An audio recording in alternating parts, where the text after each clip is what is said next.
एक इसरो साइंटिस्ट बनने के लिए लोगों को क्या स्टडी करना चाहिए? अगर एलियंस हैं तो वो कहाँ हैं और हमें अभी तक क्यों नहीं खोज पाए? तो मेरा सोचना ये है कि तुम इतने इंपॉर्टेंट थोड़ी हो। आपको तो रॉकेट्स के बारे में अच्छा खासा नॉलेज है, तो आप मुझे ये बताइए कि एक रॉकेट जो है वो प्रॉपरली कैसे वर्क करता है, क्या उसके पीछे का पूरा मैकेनिज्म रहता है, साइंस रहता है। जब आपने इतना इतनी तैयारियां की, आपने इतनी मेहनत की, आपने पार्क के बाद जो है इसरो को भी क्रैक किया, उसमें एज ए साइंटिस्ट वर्क भी किया, लेकिन आखिर वो कौन सी रीज़न है कि आपने इसरो में अपने जॉब को छोड़ दिया?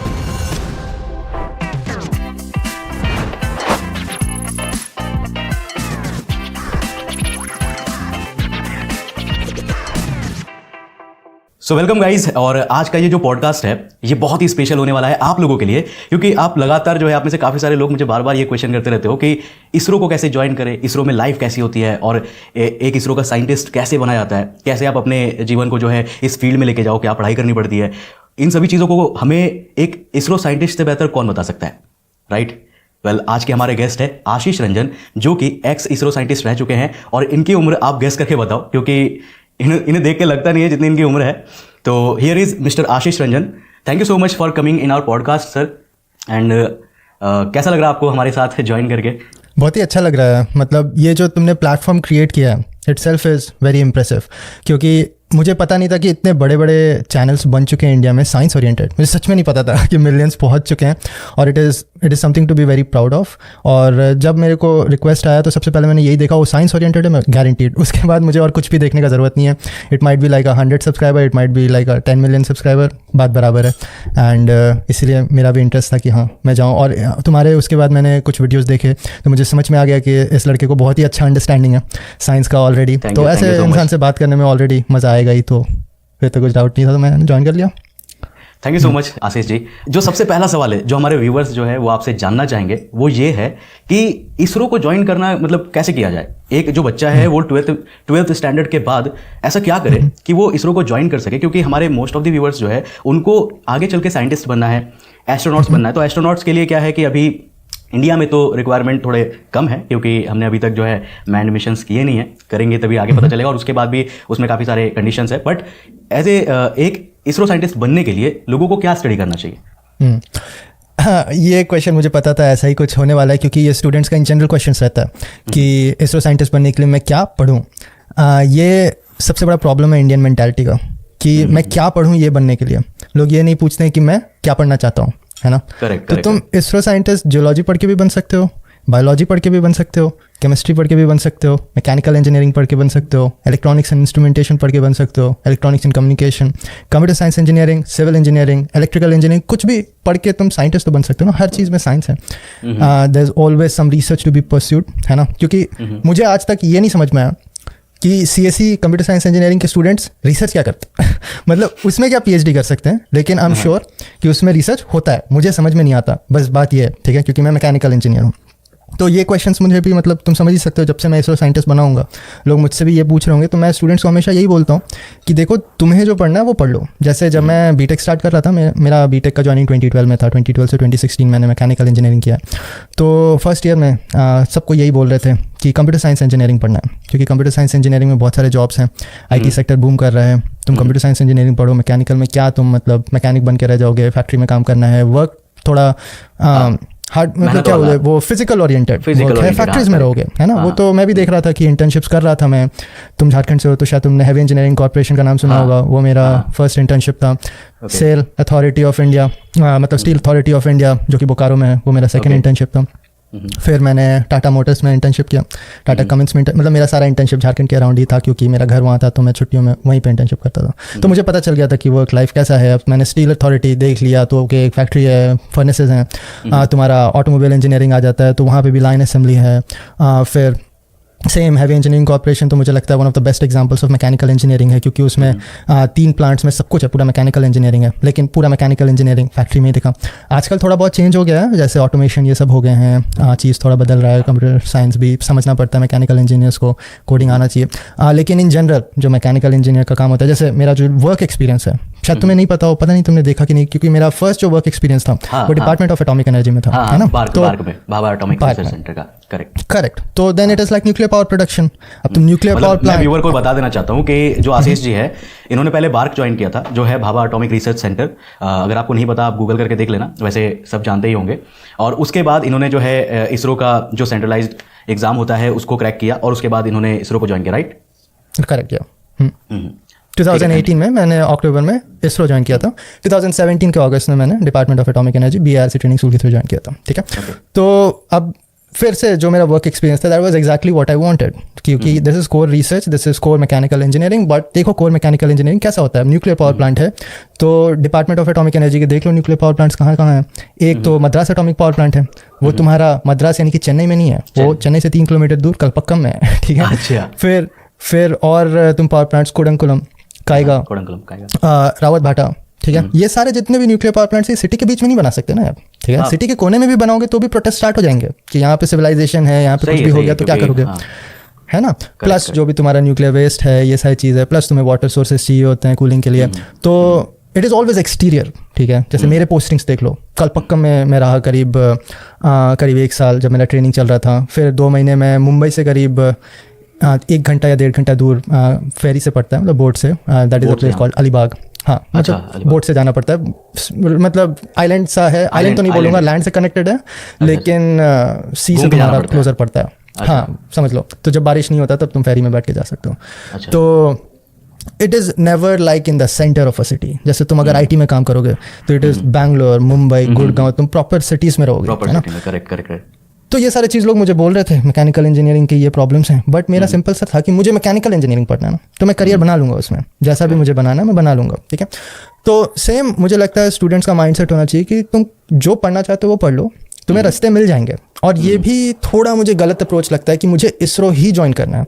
This is a wrong idea, because तुम एक ऑर्गेनाइजेशन को टारगेट बना के बैठे हो, you are not looking at the career you want to build. जैसे तुम्हें स्पेस रिसर्च करना है ना, तो तुम ये सोचो ना कि मतलब अगर इसरो में नहीं हुआ, जैसे अभी 2 साल से ऐसा चल रहा था कि इसरो का रिक्रूटमेंट बहुत ही ऊपर नीचे चल रहा है, ठीक है। अभी भी एक रिक्रूटमेंट है जिसका जनवरी में एग्जामिनेशन है, उसका मई में नोटिफिकेशन आया था, फिर अभी दिसंबर में उसका एडमिट कार्ड आया, फिर 2 सप्ताह बाद दो सप्ताह बाद उन्होंने बोला कि इट इज़ लाइक पोस्टपोन इंडेफिनिटली, पता नहीं कब होगा। फिर अचानक कुछ टाइम के बाद आया कि ओके जनवरी में एग्जामिनेशन है। तो स्टूडेंट्स बस अगर एक जॉब को टारगेट करते हैं, एक ऑर्गेनाइजेशन को टारगेट करते हैं, तो वो अपने करियर के साथ खेल रहे हैं, ठीक है। अब मुझे अगर स्पेस साइंस करना था, जैसे मेरे टाइम में थोड़ा ज़्यादा प्रॉब्लम था, क्योंकि अगर तुम्हें रॉकेट साइंस पढ़ना है और उसमें करियर बनाना है तो इसरो ही है एक जगह। 2017-16 की बात कर रहा हूँ। अभी तो बहुत सारे ये आ गए हैं, मतलब प्राइवेट ऑर्गेनाइजेशंस, जैसे एक तो मैंने ही अपने पॉडकास्ट में मिस्टर पवन कुमार चंदाना को बुलाया था, he is like the CEO of Skyroot, that is also a space organisation, they are doing launches now, है ना, प्राइवेट सेक्टर में, इंडिया में प्राइवेट तो right. So you can build a career, ठीक है। तो यू शुड थिंक अबाउट मुझे क्या करियर बनाना है और मुझे क्या पढ़ना है उसके लिए, और मुझे क्या पढ़ने का मन है। मुझे आपकी ये बात ना बहुत अच्छी लगी, क्योंकि जो मोस्टली जो मतलब बच्चे होते हैं जो अभी जिन्होंने मतलब नया नया जो बोर्ड एग्जाम से निकले हैं और कॉलेज लाइफ में जाते हैं, तो उनके काफ़ी सारे सपने होते हैं बेसिकली ना, मतलब जैसे हम मूवीज़ में, डॉक्यूमेंट्रीज़ में या ऑनलाइन लोगों को देखते हैं तो हम थोड़ा उनसे इन्फ्लुएंस्ड हो जाते हैं, जो कि काफ़ी हद तक सही भी है। अगर आप गुड वे में इन्फ्लुएंस हो रहे हो, जिसमें आपकी दिलचस्पी है, वो अच्छी बात है। बट यहाँ पे ध्यान रखने वाली बात यह है कि हमें जो है अपना जो जिसमें हमें मज़ा आता है, जो चीज़ हमें सीखने में सबसे ज़्यादा मज़ा है, उसमें दिलचस्पी सबसे ऊपर रखो। क्या मैं अभी रिसेंटली ना IIT Kharagpur and NIT Rourkela गया था, वहाँ मुझे बुलाया गया था, तो हाँ वहाँ पे मैं गया था। बेसिकली उनका फेस्ट चल रहा था, तो मैं जब वहाँ पे गया था और जब वहाँ के बच्चों से मैंने बात करी, तो मुझे ना एक चीज़ ये समझ में आया जो आपने कहा कि CS कंप्यूटर साइंस की और लोग आ रहे हैं मैकेनिकल को लेकर के, इलेक्ट्रिकल को लेकर, बट वहाँ पे जाने के बाद आपके पास ऑप्शन है, आप चेंज कर सकते हो। मोस्टली जो लोग हैं वो कंप्यूटर साइंस की ओर जा रहे हैं, और उसका रीज़न था बस वही कि क्योंकि इस फील्ड में जॉब्स काफ़ी ज़्यादा हैं। तो वही है कि लोग जॉब्स को देख करके जब पढ़ना स्टार्ट करते हैं ना, तो वो फिर कहीं ना कहीं अपने आप को मतलब अपने साथ एक भेदभाव कर रहे हैं, अपने लाइफ के साथ एक तरह से, मतलब आप कभी भी मोटिवेटेड फील नहीं करोगे मेरे हिसाब से, क्योंकि आप फिर सोचोगे कि ये मेरा जॉब है, मुझे सुबह से शाम तक करना है। बट वहीं पे अगर आप वो चीज़ करोगे जो कि लाइक आपको सही में दिल के अंदर से पसंद आती है, चाहे वो कोई भी चीज़ हो, चाहे ऑटोमोबाइल इंडस्ट्री में हो, आप इंजन बनाओ, आप चक्के बनाओ, आप कुछ भी करो, बट उसमें इतना मज़ा आना चाहिए कि आप उसमें कुछ अलग लेवल के कर लो। तो वही जो तुमने मोटिवेशन का बात बोला कि वो बहुत ही सही है। लोग अक्सर पूछते रहते हैं कि मुझे मोटिवेशन नहीं आ रहा, मैं कंटिन्यूसली मोटिवेटेड कैसे रहूँ। 6 साल मैंने इसरो को टारगेट रख के अपनी तैयारी करी, एक बार भी मुझे पूछने का ज़रूरत नहीं पड़ा कि मैं मोटिवेटेड कैसे रहूँ, क्योंकि वो डिसीजन मेरा है, तो उसको सही करने का रिस्पॉन्सिबिलिटी मेरा है। अब काम करने का, मोटिवेशन लाने का भी रिस्पॉन्सिबिलिटी मेरा ही है, तो वो आ जाता है। लेकिन तुमने अगर ये सोचा कि हाँ मेरे पापा ने बोला गवर्नमेंट जॉब करने को तो मैं गवर्नमेंट जॉब करता हूँ, तो वो वही होता है कि वो एक तुम्हारे फादर ने अपना सजेशन दिया है, सजेशन उसको तुमने अपना डिसीजन बना लिया, और उन्होंने क्या सोच के वो सजेशन दिया था, उनका क्या एक्सपीरियंस था जिसके बेसिस में तुमने वो सजेशन लिया, मतलब वो एक्सपीरियंस तो नहीं मिला ना तुम्हें, बस एक ओपिनियन मिल गया। अब घर वाले भी तो थोड़े बाइस्ड होते हैं ना, घर वाले भी थोड़े बाइस्ड होते हैं। जैसे शर्मा जी का लड़का देख लिया उन्होंने, तो फिर वो थोड़े से बाइस्ड हो जाते हैं, तो वो फिर कहते हैं कि वो अगर सरकारी जॉब करा तो हमारा बेटा क्यों नहीं करेगा। वही बात है। तो तुम अब अपना दुनिया देख रहे हो, तुम्हारे पेरेंट्स ने दुनिया देखा 80s में 90s में, उनका कुछ माइंडसेट बना, अब तुम दुनिया देख रहे हो 2010 2020 में, अब तुम्हारा बिलीफ कुछ और है, पर तुम उस बिलीफ के हिसाब से डिसीजन नहीं लोगे तो कहीं ना कहीं तो वो मिसमैच होगा और तुम्हारा मोटिवेशन जाएगा, क्योंकि तुम्हें पता ही नहीं तुम क्यों कर रहे हो जो कर रहे हो। वो बात है। करेक्ट। तो ये काफ़ी अच्छी बात है, और लोगों को जो है मतलब जिस चीज़ में दिलचस्पी आए उसको अगर आप पकड़ते हो तो डेफिनेटली जो है आप आगे चलकर कुछ ना कुछ फाड़ दोगे, कुछ ना कुछ कर लोगे, बहुत बेहतर तरीके से करोगे। तो मैं यहाँ पे कहना चाहूँगा आपका एक और जो काफ़ी मतलब बड़ी बात है आशीष सर की, वो ये है कि इन्होंने ICRB में, जो कि इसरो का एग्जामिनेशन होता है, उसमें ऑल इंडिया रैंक 4 हासिल किया था। करेक्ट। हाँ, 2 बार रिजेक्ट हो गए। हाँ, पहला 2 अटेम्प्ट में मैं इसी में आ रहा था, लेकिन 2 बार पहले रिजेक्ट हो चुके हैं। इसका मतलब ये है कि जो फेलियर है ना, वो जो है आपको रोक नहीं सकता। अगर आप ये सोच करके डिमोटिवेट हो रहे हो कि यार मैं अगर मतलब पीछे छूट रहा हूँ, मैं मतलब मेरे बस का ही नहीं है, तो मुझसे बेहतर तो आशीष जी बता सकते हैं कि उन्होंने कैसे इस चीज़ को टैकल किया, उन्होंने कैसे इसको पार किया। क्योंकि देखो मैं एक बार फेल हो चुका हूँ। मैं अपने एकेडमिक्स में कभी भी मतलब मैं बुरा स्टूडेंट नहीं था, मैं अच्छा खासा पढ़ता था, और मुझे ये फीलिंग पता है जब मेरी बैक लगी थी, मेरा जो मतलब फीलिंग था ना वो एकदम नॉर्मल सा था, बट मेरे जो घर वाले थे वो काफ़ी ज़्यादा डर गए थे। उनको लगा कि यार ये मतलब इतना ज़्यादा पढ़ता है, ये कुछ कर लेगा ऐसा, बट मेरा ऐसा नहीं था। मैं तो यही सोचता था कि यार मतलब ठीक है चिल आउट। तो मैं एक्सपीरियंस जानना चाहूँगा आशीष से कि आप बताइए आपका एक्सपीरियंस कैसा था जब आप 2 बार रिजेक्ट हुए, उसके बाद आपको ऐसा क्या मतलब रहा आपका कि आपने तीसरे बार भी ट्राई किया, एंड उसमें आपने ऐसा क्या किया कि आपने उसमें जो है ईजिली उसे पार किया, वो भी एक बड़े मतलब मार्जिन के साथ। यार फेलियर्स पे तो इतना एक्सपीरियंस है कि पूरा का पूरा बुक लिख डाला उसमें फेलियर्स पे ही, लेकिन फेलियर्स जो है आई थिंक जो सक्सेस और फेलियर का जो डेफिनेशन होता है इंसान का, वो काफ़ी गलत डेफिनेशन होता है। मतलब जैसे इंजीनियरिंग में हम कोई भी कॉन्सेप्ट पढ़ते हैं, कोई भी लॉ पढ़ते हैं, तो उसमें हमेशा क्या होता है, एजम्पशंस, है ना। साइंस में भी होता है। जैसे थर्मोडायनेमिक्स का तुमने फर्स्ट लॉ पढ़ा, बर्नौलीज थ्योरम पढ़ा, तो वो थ्योरम अधूरा है विदाउट एजम्पशंस, ठीक है। तो एजम्पशंस अगर तुमने गलत पकड़ लिया तो वो थ्योरम भी गलत हो गया। मैक्सिमम केसेस में लोगों का फर्स्ट एजम्पशन ही गलत होता है, तो उनका पूरा प्रॉब्लम कभी सॉल्व ही नहीं हो पाता, क्योंकि उनका एजम्पशन ही गलत है, फॉर्मूला गलत हो गया, अब आंसर नहीं आएगा तुम्हारा, ठीक है। तो जो फर्स्ट एजम्पशन जो लोगों का गलत होता है वो ये होता है कि फेलियर और सक्सेस को 2 अलग चीज़ समझते हैं लोग। ये 2 अलग चीज़ नहीं होता, ये दोनों सेम चीज़ होता है, दोनों ही एक्सपीरियंस होता है, दोनों का के बाद जो होता है वो सेम होता है। मतलब कि फेलियर और सक्सेस दोनों ही एक पॉइंट होते हैं। अभी मैं ज़्यादा टेक्निकल नहीं जाऊँगा, लेकिन मैं चीज़ों को जनरली अपने इंजीनियरिंग में पढ़े हुए चीज़ों से रिलेट कर लेता हूँ। तो हम 2 चीज़ बोलेंगे, एक पॉइंट बोलेंगे, एक पाथ बोलेंगे। Point does not take time, ठीक है, पाथ टेक्स टाइम, और पॉइंट बस एक इवेंट होता है, पाथ उसके बाद होता है या उसके पहले हो सकता है। तो फेलियर और सक्सेस दोनों ही पॉइंट्स होते हैं, ठीक है। उसमें तुम कुछ ड्वेल नहीं कर सकते, वो हो गया सो हो गया, उसके बाद तुम्हें क्या करना है वो मैटर ज़्यादा करता है। जैसे सक्सेस हो गया, ठीक है, तुमने बहुत कुछ कर लिया, तुमने कितने लोगों को देखा है कि सक्सेस सर पे चढ़ गया और वो बर्बाद हो गया? कितने लोगों को देखा होगा तुमने? प्लेयर्स के साथ होता है, सेलिब्रिटीज़ के साथ होता है, साइंटिस्ट के साथ होता है, सबके साथ होता है। कुछ मोटिवेशनल स्पीकर्स भी है। ओके चलो ठीक है, वो तो चलते रहता है, वो तो कुछ ना कुछ कंट्रोवर्सी आते रहता है, ठीक है। लेकिन हाँ, वो एक पॉइंट होता है, सक्सेस मेडल ले लिया, पॉइंट है, ठीक है। एथलीट्स के साथ भी यही होता है, अगर वो पगला गए तो उसके बाद भी कुछ नहीं होने वाला। कितने एथलीट्स को मैं जानता हूँ, जैसे एक बहुत ही बड़ा, मतलब ठीक है फिर से नाम लेना ज़रूरी नहीं है, लेकिन हाँ कुछ एथलीट्स को बहुत सारी चीज़ मिल जाते हैं और उसके बाद उन्होंने अपना पूरा नाम ही बर्बाद कर दिया, जेल पहुँच गए, ठीक है, कुछ भी हो गया, ठीक। तो वही बात है कि अगर सक्सेस जो है वो भी इंसान को बर्बाद कर सकता है, ठीक है, पूरी तरीके से ख़त्म। जितना तुमने स्टार्ट किया था उससे भी बुरे पोजीशन पे तुम पहुंच सकते हो।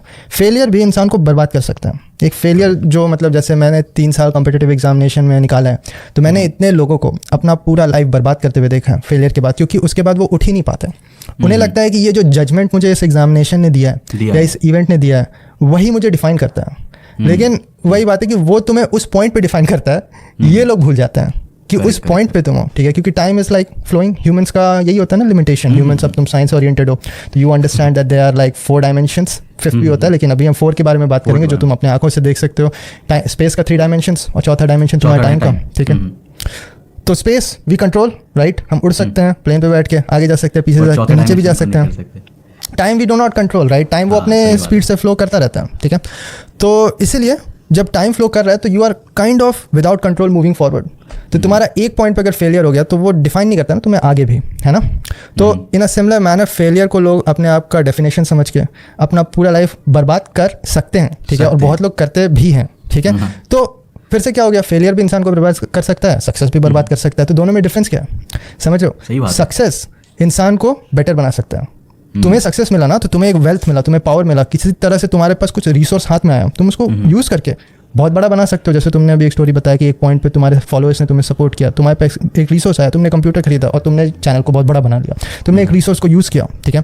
फेलियर भी तुम्हें एक रिसोर्स देता है, वो है तुम्हारा लर्निंग्स, है ना, कि तुमने क्या गलत किया, है ना। तो तुमने क्या गलत किया, उसने भी तुमने यूज़ कर लिया, वो तुम्हें कभी सक्सेस में मिलता है, लोग देखते नहीं है। ये भी एक लोगों की गलती होती है कि सक्सेस में जरूरी नहीं है तुमने सारे चीज़ जो किए हैं वो सही है, कुछ तुमने वहाँ भी गलती किया होता है, लेकिन वो गलती तुम्हारे को हर्ट नहीं किया उस टाइम पे। लेकिन जो इंटेलिजेंट होते हैं वो सक्सेस की भी गलतियाँ पकड़ लेते हैं, और फेलियर का तो ऑब्वियसली पकड़ना ही है। और सेम चीज़ उल्टा भी होता है, फेलियर जब होता है ना उस टाइम पे भी तुमने बहुत सारी चीज़ सही किए होते हैं। जैसे तुमने मेरा 2 फेलियर बताया, हाँ, ठीक है। अभी 2 फेलियर के डिटेल में जाते हैं। फर्स्ट फेलियर में जो इसरो मई 2017 में एग्जामिनेशन हुआ था, उसमें कट ऑफ था 139, मेरे मार्क्स आए थे 111, ठीक है। दूसरा जो एग्जामिनेशन था जो दिसंबर 2017 में था, उसका कट ऑफ था 120, मेरा मार्क्स था 116, ठीक है। तो तुम देख रहे हो कि ऑब्वियसली एग्जामिनेशन थोड़ा डिफिकल्ट हुआ होगा, जिसकी वजह से कट ऑफ ड्रॉप हुआ। दोनों केस में सीट्स बराबर थे, 40 सीट दोनों केस में, तो मतलब पेपर डिफिकल्ट हुआ होगा तो कट ऑफ थोड़ा ड्रॉप हो गया, ठीक है। तो एक डिफिकल्ट पेपर में मैंने ज़्यादा नंबर लाया, 111 से 116 लाया मैंने एक डिफिकल्ट पेपर में। तो ऑब्वियस सी बात है कट ऑफ दोनों में नहीं निकला, फेलियर दोनों में है, लेकिन अगर मैंने ज़्यादा नंबर लाया तो ऑब्वियसली मैंने कुछ तो सही किया होगा। तो वो सही सारी चीज़ों को मैंने ध्यान दिया, और वो 4 नंबर क्यों गए उस पर मैंने ध्यान दिया। फिर तीसरा एग्जामिनेशन मेरा अप्रैल में हुआ, वहाँ पे कट ऑफ था 185, यानी कि इस बार पेपर थोड़ा इजी आ गया, फ्लक्चुएट करते रहता है, ऊपर नीचे हमेशा होते रहता है। उसमें मेरा मार्क्स 195 था। तो सोचो एक इंसान जो अभी 116 नंबर ला रहा था वो 195 तक स्काई रॉकेट कर गया, एक अटेम्प्ट पहले वो 111 नंबर ला रहा था। तो ऑब्वियसली सीखा दोनों में जा सकता है। मैं वही बोल रहा हूँ, सक्सेस और फेलियर दोनों सेम ही होता है, दोनों both are life events, both are like experiences, both are point functions. समझ में आया। तो ये फर्स्ट अजम्पशन रॉन्ग होता है लोगों का, और इसी से अगर तुमने ये समझ लिया तो फिर तुम समझोगे कि हाँ फेलियर से कैसे डील करते हैं। लेकिन अगर तुमने ये सोचा फेलियर मतलब कि मेरे में कुछ प्रॉब्लम है, तो फिर वहाँ से तुम्हारे प्रॉब्लम कभी सॉल्व ही नहीं होने वाला। फिर तुम अपना फेलियर को कैसे सक्सेस में कन्वर्ट करोगे। इसलिए तो लोग कोई चीज़ को छोड़ के ही निकल जाते हैं, फेल कर गया चलो मेरी बस की बात नहीं है छोड़ो। फिर वो सोचते हैं कि आसान रास्ता क्या है, मैं क्या पढ़ूँ तो जिससे मैं आसानी से इसरो साइंटिस्ट बन जाऊँ, है ना। तो काफ़ी मतलब डीप बात ये आपने कही, और मुझे काफ़ी मतलब मैं खुद भी रिलेट कर पा रहा हूँ इन चीज़ों से कि यार देखो फेलियर जो है ना वो मेरे हिसाब से एक सीखने का मौका भी देता है आपको, कि आप मतलब आप पीछे जाकर के देख सकते हो कि यार इन सभी चीज़ों को मैंने अच्छा किया, तो वो कौन सी चीज़ थी जिसने मतलब मुझे ये पास करने नहीं दिया। और एक और चीज़ ये भी है कि जो मार्क्स है जो ये डिफाइन नहीं करता कि आप इन जनरल आपके अंदर का जो कहते हैं ना कि आपके गहराई जो है वो आपका मार्क्स नहीं बता सकता कि आप कितने ज़्यादा तक जा सकते हो, आपकी लिमिटेशंस क्या है। मतलब समझो कि एक बंदा है, ठीक है, अब उसके साथ क्या होता है कि उसने एग्जामिनेशंस पास किए, अब उसे काफ़ी पसंद है, जैसे कि साइंस काफ़ी ज़्यादा पसंद है, ठीक है, साइंस बहुत ज़्यादा पसंद है। अब हमारे एकेडमिक्स में क्या है कि अगर आपको साइंस भी पसंद है तो साइंस के साथ साथ आपको दूसरे सब्जेक्ट्स भी पढ़ने ही पड़ेंगे। ऐसा नहीं है कि आप प्रॉपरली एक ही सब्जेक्ट को, जैसे मान लो मुझे फिजिक्स पसंद है तो मेरे साथ ऐसा नहीं है कि सिर्फ फिजिक्स ही पढ़ पाऊंगा, क्योंकि मेरे पास और भी चीज़ें थे जो मेरे 12th में थे और उनको मुझे पढ़ना पड़ता था साथ में, जो मुझे मेरे सिर के ऊपर से जाते थे, बट आपको लेना ही पड़ेगा। अब यहाँ पे ऐसा है ना कि ज़रूरी नहीं है कि आपके एकेडमिक्स के जो नंबर्स हैं वो आपके लाइफ को पूरा बदल दे। आप फेल हो गए तो यहाँ लाइफ ख़त्म हो गया, या फिर इससे आगे और कुछ है नहीं, ऐसा नहीं है। अगर आप कुछ लेके चलते हो, कुछ भी करते हो, ऐसा समझ लो कि आपका बिजनेस में काफ़ी ज़्यादा दिमाग है। हमारे काफ़ी सारे ऐसे दोस्त हैं जो स्कूल के टाइम पे या जब भी मतलब हम 12th में थे या अपने स्कूल्स में थे तो उस टाइम वो काफ़ी डम थे। डम मीन्स कि समझो बैक बेंचर भी थे, और मैं भी बैक बेंचर रहा हूँ, बट मैं पढ़ता था। अब वो काफ़ी डम थे, उन्होंने मतलब उनको सभी टीचर्स भी देख के कहते थे कि यार तुमसे कुछ नहीं हो पाएगा, तुम्हारा कुछ नहीं हो सकता, और ये है। बट टीचर में काफ़ी हिम्मत होती है ये सारी बातों को बोलने के लिए। टीचर तो देख नहीं सकते, लेकिन फिर भी हाँ, उन्होंने ये किया, और आज उनमें से काफ़ी सारे लोग ऐसे हैं जो फिल्म मेकर्स हैं, जो काफ़ी आगे तक बढ़ चुके हैं, अपने आप को काफ़ी पुश किया। कुछ ऐसे भी है, ऐसा नहीं कि सभी के सभी है, कुछ ऐसे भी है जो आज भी मतलब काफ़ी पीछे है और जहाँ थे वही के वही है, बट काफ़ियों ने अपने आप को बदला है। और ये चेंजेस आते हैं आपके अंदर काफ़ी सारी बदलाव लाने के बाद। तो देखो सक्सेस पाने के लिए ना आपको सीखना कभी भी भूलना नहीं चाहिए, और सीखने के लिए जो है सबसे इंपॉर्टेंट चीज़ जो है वो होता है बुक रीडिंग करने का। और बुक रीडिंग से मुझे याद आया है कि आशीष जी आपने भी बुक लिखा है और काफ़ी इंटरेस्टिंग बुक है, तो क्या आप अपने बुक के बारे में हमारे व्यूवर्स को बताना चाहेंगे? हाँ, मतलब राइटिंग जो मेरा हॉबी था वो अचानक से बना। ऐसा जब मैं इसरो का फाइनली इंटरव्यू दे के आ रहा था, 17 अगस्त 2018 मेरा इंटरव्यू था, और 18 अगस्त अगले दिन मैं वापस मुंबई आ रहा था। तो वही मैंने बताया कि अलीबाग करीब 4 घंटे दूर है बस से, लेकिन 1-1.5 घंटे दूर है तुम्हारा फेरी से, लेकिन बारिश में फेरी नहीं चलती और उस टाइम पे तुम्हें बस ही में जाना पड़ेगा। तो मैं, क्योंकि अगस्त की बात है, सितंबर से फेरी स्टार्ट होता है, तो अगस्त में मैं बस से जा रहा था, पनवेल से मैंने बस पकड़ा, और मैं ऐसी कोरा जो प्लेटफॉर्म था है भी अभी, उसमें मैंने अपना इंटरव्यू एक्सपीरियंस शेयर करना स्टार्ट किया। तो फिर मुझे समझ में आया कि और भी लिख सकते हैं, और भी लिख सकते हैं, और फिर मुझे लगा कि ओके ये तो पूरा का पूरा बुक ही है और मुझे लिखने में काफ़ी मज़ा आ रहा है। तो उसके पहले मेरा ज़रा सा भी प्लान नहीं था कि मुझे कभी राइटर बनना है या फिर मुझे एक बुक लिखना है, बट अभी तो मैं जिस स्टेज में हूँ कि मुझे और भी बुक लिखना है और मुझे राइटिंग परस्यू करना है प्रॉपरली। तो वही है कि एक सेट ऑफ डिसीजंस अगर तुम्हारे इंडिपेंडेंट होते हैं और उस पर तुमने सेट ऑफ एक्शंस कंसिस्टेंटली लिया है, तो तुम्हारा लाइफ ऑटोमेटिकली एक स्टोरी बन जाता है। ठीक है, स्टोरी वहीं से आया है और वहीं से हमेशा बनते जाएगा। तो मेरे पास भी एक स्टोरी आया और बहुत ही ज़रूरी मुझे लगा, क्योंकि मेरे डिसीजंस थे यूनिक थे, एक्शंस यूनिक थे, सर्कमस्टांसेस यूनिक थे, तो स्टोरी भी यूनिक है और ये मेरे अलावा और कोई बता नहीं सकता। तो 4 साल इंजीनियरिंग करने के बाद, 2 साल और तैयारी करने के बाद, DAE में काम करने के बाद, इसरो में फाइनली रिक्रूट होने के बाद, मैंने एक डिसीजन लिया कि अब मुझे राइटिंग भी सीखना है। और ये ऑब्वियस सी बात है, तुम्हें अगर इंजीनियरिंग सीखने में 4 साल लग रहे हैं तो writing is also an independent career, तो उसमें भी तुम्हें टाइम लगेगा। तो ये 2018 से ही मैंने स्टार्ट कर दिया था। पहले ड्राफ्ट्स, पहले चैप्टर्स तो मेरे इतने बेकार थे कि किसी को नहीं पढ़ना चाहिए, वो मैं छुपा के रखता हूँ ताकि किसी के हाथ ना पड़ जाए। लेकिन फिर लिखा मैंने, 2nd ड्राफ्ट किया, 3rd ड्राफ्ट किया, 4th ड्राफ्ट किया, साल पार होते जा रहे हैं, दूसरा साल हो गया, तीसरा साल हो गया। पहले तो मुझे लगा था 1 साल में पब्लिश कर दूंगा। फिर मतलब राइटिंग अलग ही आर्ट है ना यार, मतलब कैसे तुम डिज़ाइन करोगे एक स्टोरी को, स्टार्टिंग होता है, एक एंड होता है, बीच में होता है, चैप्टर्स होते हैं, कैसे हमें किसी ने सिखाया क्या है? मैं तो एक by trained as an engineer हूँ, ना ही ऐसा कोई साइड से मैंने सीखने का पहले कभी कोशिश किया था। तो लिखते लिखते सीख रहा था। और भी एक बहुत बड़ी बात है कि मैं खुद भी कभी किताबें नहीं पढ़ता था, मतलब स्टोरीज ऐसे बहुत ज़्यादा नहीं पढ़ता था। कुछ जो अपना इंटरेस्ट था, जैसे इसरो का बहुत ही ज़्यादा अफेक्शन था, उसके बारे में मैं जानना चाहता था, तो ऑब्वियसली विंग्स ऑफ फायर पढ़ा मैंने। एक history, ISRO personal history by Aravamudan sir, जो शार्क के श्रीहरिकोटा के डायरेक्टर रह चुके हैं, उन्होंने एक बुक लिखा था, वो पढ़ा मैंने। तो ऐसे बुक्स पढ़ता था जिसमें मुझे इंटरेस्ट आता था, लेकिन ऐसा कोई बिग टाइम बुक रीडर मैं था नहीं कभी भी, तो बुक पढ़ता भी नहीं था। लेकिन अब बुक लिखने का है तो सीखने में टाइम लगेगा। तो भाई 2nd draft, 3rd draft, 5th draft, 7th draft, 10th draft, finally 12th draft में मैंने पब्लिशर से बात करना स्टार्ट किया, और उसके बाद भी समझ में आया कि 3 ड्राफ्ट और लगेंगे क्योंकि अब जब बुक तुमने पब्लिश करना है तुम्हें, तो उसमें गलतियाँ नहीं हो सकती ना, और मतलब होते ही रहते हैं उसमें, कुछ ना कुछ तुम्हें मिस्टेक्स मिलते ही रहते हैं। तो फिर फाइनली 15वां ड्राफ्ट, मतलब तुम समझ लो एक ये जो किताब है यही बुक है, 15 बार तुमने रीड किया, एडिट किया, तो फाइनली 5 साल के बाद, मतलब 2023 अगस्त में ये बुक पब्लिश हुआ। तो ये पूरा जर्नी था, और क्यों लिखा वो भी मैंने बताया। ये 5 साल लिखने में लगे और पूरी लाइफ की जर्नी है? पूरी लाइफ की जर्नी नहीं है ये, बस 1 साल की जर्नी है। अच्छा, 1 साल ये बस जो मैंने तुम्हें बताया, डिपार्टमेंट ऑफ एटॉमिक एनर्जी जब मैं घुसा, और जो फाइनल अटेम्प्ट था, फाइनल अटेम्प्ट नहीं, 2nd अटेम्प्ट और 3rd अटेम्प्ट इसमें कवर्ड है। 1st अटेम्प्ट में दे चुका था, और बार्क में घुसने का जो इंटरव्यू था वहाँ से ये स्टार्ट होता है। मतलब obviously this is not an autobiography, this is a fictional story. तो इसमें जो कैरेक्टर है उसका नाम अश्विन तक्ष है, और the Department of Atomic Energy is having a fictional place called Science Center of Atomic Research, that is CAR. और इसरो को मैंने चेंज नहीं किया क्योंकि that is the target, तो उसका भी टारगेट इसरो है। And this is a complete story, like there is a relationship dynamics, friends में, मतलब तुम्हारा बेसिकली ये काफी इंटरेस्टिंग स्टोरी है। स्टोरी है प्रॉपर, ये काफी इंटरेस्टिंग स्टोरी है। बट सवाल मेरा यही है कि जैसे आप एक बार बुक को दिखा सकते हैं कि हमारे मतलब कैमरे में? The boy who did not sign. Okay, the boy who did not sign. वैसे अगर मुझे इसे मतलब ऑर्डर करना है तो फिर कैसे कर सकते हैं? मतलब ग्लोबली अवेलेबल है तुम्हारा ई बुक। ग्लोबली? हाँ, ई बुक और पेपर बैक दोनों ही अवेलेबल है। मतलब इंडिया में तो जनरली लोग अमेजोन में जाते हैं, वैसे ये फ्लिपकार्ट में भी अवेलेबल है, किंडल में भी अवेलेबल है, सब जगह अवेलेबल है। बाकी जो तुमने शायद प्लेटफॉर्म्स नहीं भी सुने होंगे, जैसे कोबो, आई बुक्स, गूगल बुक्स, सब जगह अवेलेबल है, और ऑल अक्रॉस द वर्ल्ड। मतलब लोग ले सकते हैं आराम से। ठीक है। हाँ, मतलब मैंने definitely- 5 साल लगाया तो पब्लिश होगा तो प्रॉपर होगा। हर जगह हाँ, सही मिलेगा। है, सही है, सही है, सही है। तो लोग मतलब इजीली आप जाके आशीष जी की बुक जो है उसे जरूर रीड करना, काफ़ी इंटरेस्टिंग बुक है और मैं भी रीड करूँगा। मैंने अभी तक लिया नहीं है, मैं डेफिनेटली लूँगा और मैं उसको पढ़ूंगा। मैं काफ़ी कुछ जानना चाहता हूँ आपके बारे में। तो आगे बढ़ते हैं हमारे अगले क्वेश्चन की तरफ। तो वो क्वेश्चन बहुत ही इंपॉर्टेंट है और वो ये है कि जब आपने इतना मेहनत किया, आपने बार्क ज्वाइन किया, उसके बाद बार्क में काम करते करते ही आपने प्रिपरेशंस की, इसरो ज्वाइन किया जो आपका टारगेट था, लेकिन उसके बाद भी आपने इसरो को छोड़ दिया, राइट? तो ऐसा क्यों हुआ? पर इससे जानने से पहले मेरा एक और सवाल है आपके लिए।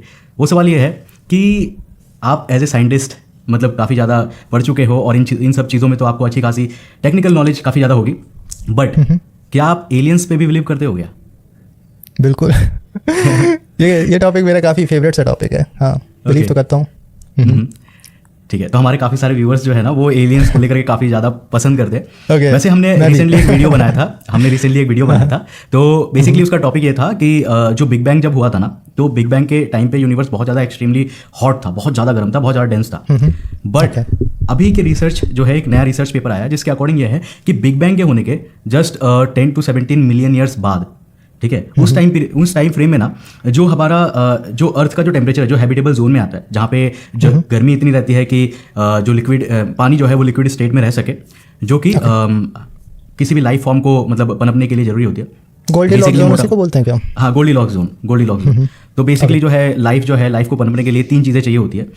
एक तो आपका हो गया न्यूट्रिएंट्स, एक हो गया आपका सॉल्वेंट और एक हो गया एनर्जी, ठीक है। अभी कोई भी जगह पे अगर हम जाए तो न्यूट्रिएंट्स जो है वो नॉर्मली वही हाइड्रोजन, कार्बन, ऑक्सीजन, नाइट्रोजन, ये सारी चीज़ें ये इजीली अवेलेबल होती है। और अगर हम सॉल्वेंट में जाए तो सॉल्वेंट भी हमें मिल ही जाता है, चाहे वो मीथेन हो लिक्विड फॉर्म में, चाहे वो लिक्विड वाटर हो, मिल जाता है। बट तीसरी चीज़ जो है ना वो होती है एनर्जी। एनर्जी मिलना जो है वो सबसे ज़्यादा जरूरी होता है, जो कि एक स्टार के अराउंड ही मिलता है। तो हमारा जो वीडियो था वो बेस्ड था कि एक टाइम फ्रेम है जिसमें ना जो पूरे यूनिवर्स की जो टेम्परेचर है, पूरा यूनिवर्स का जो टेम्परेचर है वो इतना रहता है कि इजीली हर एक जगह पे, हर एक कोने में, यूनिवर्स के हर एक कोने में जो पानी है वो लिक्विड स्टेट में रह सके, ठीक है। तो इससे ना ये बात निकल कर आता है कि जो लाइफ है एकदम जो सबसे पहली लाइफ है यूनिवर्स की, वो उसी टाइम पीरियड में बनना स्टार्ट हो गया होगा। जो भी चीज़ें, जो भी सेलेस्टियल बॉडीज थी उनमें वो बनना स्टार्ट हो गया होगा कहीं ना कहीं। और उसके बाद ना जब पूरा मतलब टाइम आगे बढ़ता गया, वो जो सेलेस्टियल बॉडीज थी जिनमें जो हमारे अर्ली लाइफ्स जो बने थे वो पूरे यूनिवर्स में जब फैले, तो उन्हीं में से कोई एक सेलेस्टियल बॉडी जो है वो अर्थ से आकर के टकराया और वही अर्थ पे लाइफ को लेकर आता है। अब इसके ना 2 कारण है, ऐसा मानने का 2 कारण है। पहला कारण ये है कि जो अर्ली लाइफ्स अर्थ पे आई थी, अब अर्थ को बने हुए 4.5 बिलियन ईयर्स हुए हैं और साइंटिस्ट मानते हैं कि 4.2 बिलियन ईयर्स पहले से ही अर्थ पे लाइफ का एवोल्यूशन स्टार्ट हो गया था। बट 4.2 बिलियन ईयर्स अगो जो लाइफ बने थे, सिंगल सेल्स जो बने थे, सिंगल ऑर्गेनिजम्स जो बने थे, बेसिकली उनके साथ क्या हुआ कि उनको भी, उनके प्रोटीन स्ट्रक्चर को बनने में भी काफ़ी टाइम लगता है। मतलब मतलब इनके अकॉर्डिंग जो है उसका भी काफ़ी लंबा टाइम पीरियड लगा था। तो ऐसा हो ही नहीं सकता कि अर्थ पे ये इवॉल्व हो इतनी तेज़ी से, ठीक है। तो हो सकता है, वैसे आप क्या मानते हो कि क्या ऐसा हो सकता है? और अगर ऐसा हो सकता है तो डेफिनेटली ऐसा तो सिर्फ अर्थ के साथ होगा नहीं, क्योंकि ये तो यूनिक उतना है नहीं, जरूरी नहीं है कि हम ह्यूमंस इतने ज़्यादा यूनिक हो। नहीं, मेरे हिसाब से जितना मेरा अंडरस्टैंडिंग है, ठीक है, 100% ऑल लाइफ फॉर्म, मतलब life form other than what we see on earth exist करता है कहीं ना कहीं। और जैसा तुमने बताया कि एक टाइम था जहाँ पे यूनिवर्स का टेम्परेचर सर्टेन टेम्परेचर था, पूरा यूनिवर्स का टेम्परेचर एक सर्टेन टेम्परेचर तो हो ही नहीं सकता। जैसे तुम्हें क्या लगता है क्रॉस ऑल सोलर सिस्टम सारे प्लैनेट का टेम्परेचर सेम? ऑब्वियसली नहीं, ठीक है। नहीं। हीट ट्रांसफर तो जो होता है स्पेस में, that is primarily bye radiation, ठीक है, and that depends on the distance, ठीक है, कि तुम कितना दूर हो वहाँ से, ठीक है, क्योंकि वो जो वेवलेंथ्स है, हाँ, इलेक्ट्रोमैग्नेटिक वेव्स है वो, मतलब ऑब्वियसली प्लूटो में जितना पहुंच रहा है। ये जो कॉन्सेप्ट है ना, ये जो बना है बिग बैंग के जस्ट 10 से 17 मिलियन ईयर्स बाद। मतलब कि उस टाइम पे यूनिवर्स का ही जो टेम्परेचर था ऑलमोस्ट गैसियस फॉर्म में था, मतलब गैसेस बाद में कोलेट करके, मतलब वो इवॉल्व हो रहा था, धीरे धीरे ठंडा हो रहा था। ओके, ठीक है, मैं थोड़ा करंट में आ गया। हाँ, ये करंट की बात नहीं, ये उस टाइम फ्रेम की बात है। उस टाइम पे तुम बोल रहे हो कि क्या लाइफ फॉर्म एग्जिस्ट करता था, ये बोल रहे हो? मतलब ये जो थियरी है, ये जो अभी रिसर्च पेपर पब्लिश हुआ है, बेसिकली मैं ये कहना चाहता हूँ कि अगर ऐसा है तो डेफिनेटली जो लाइफ फॉर्म तभी बने होंगे तो वो हर एक जगह फैले होंगे, मतलब यूनिवर्स में दूसरे भी जगह हैं जहाँ पे फैले होंगे।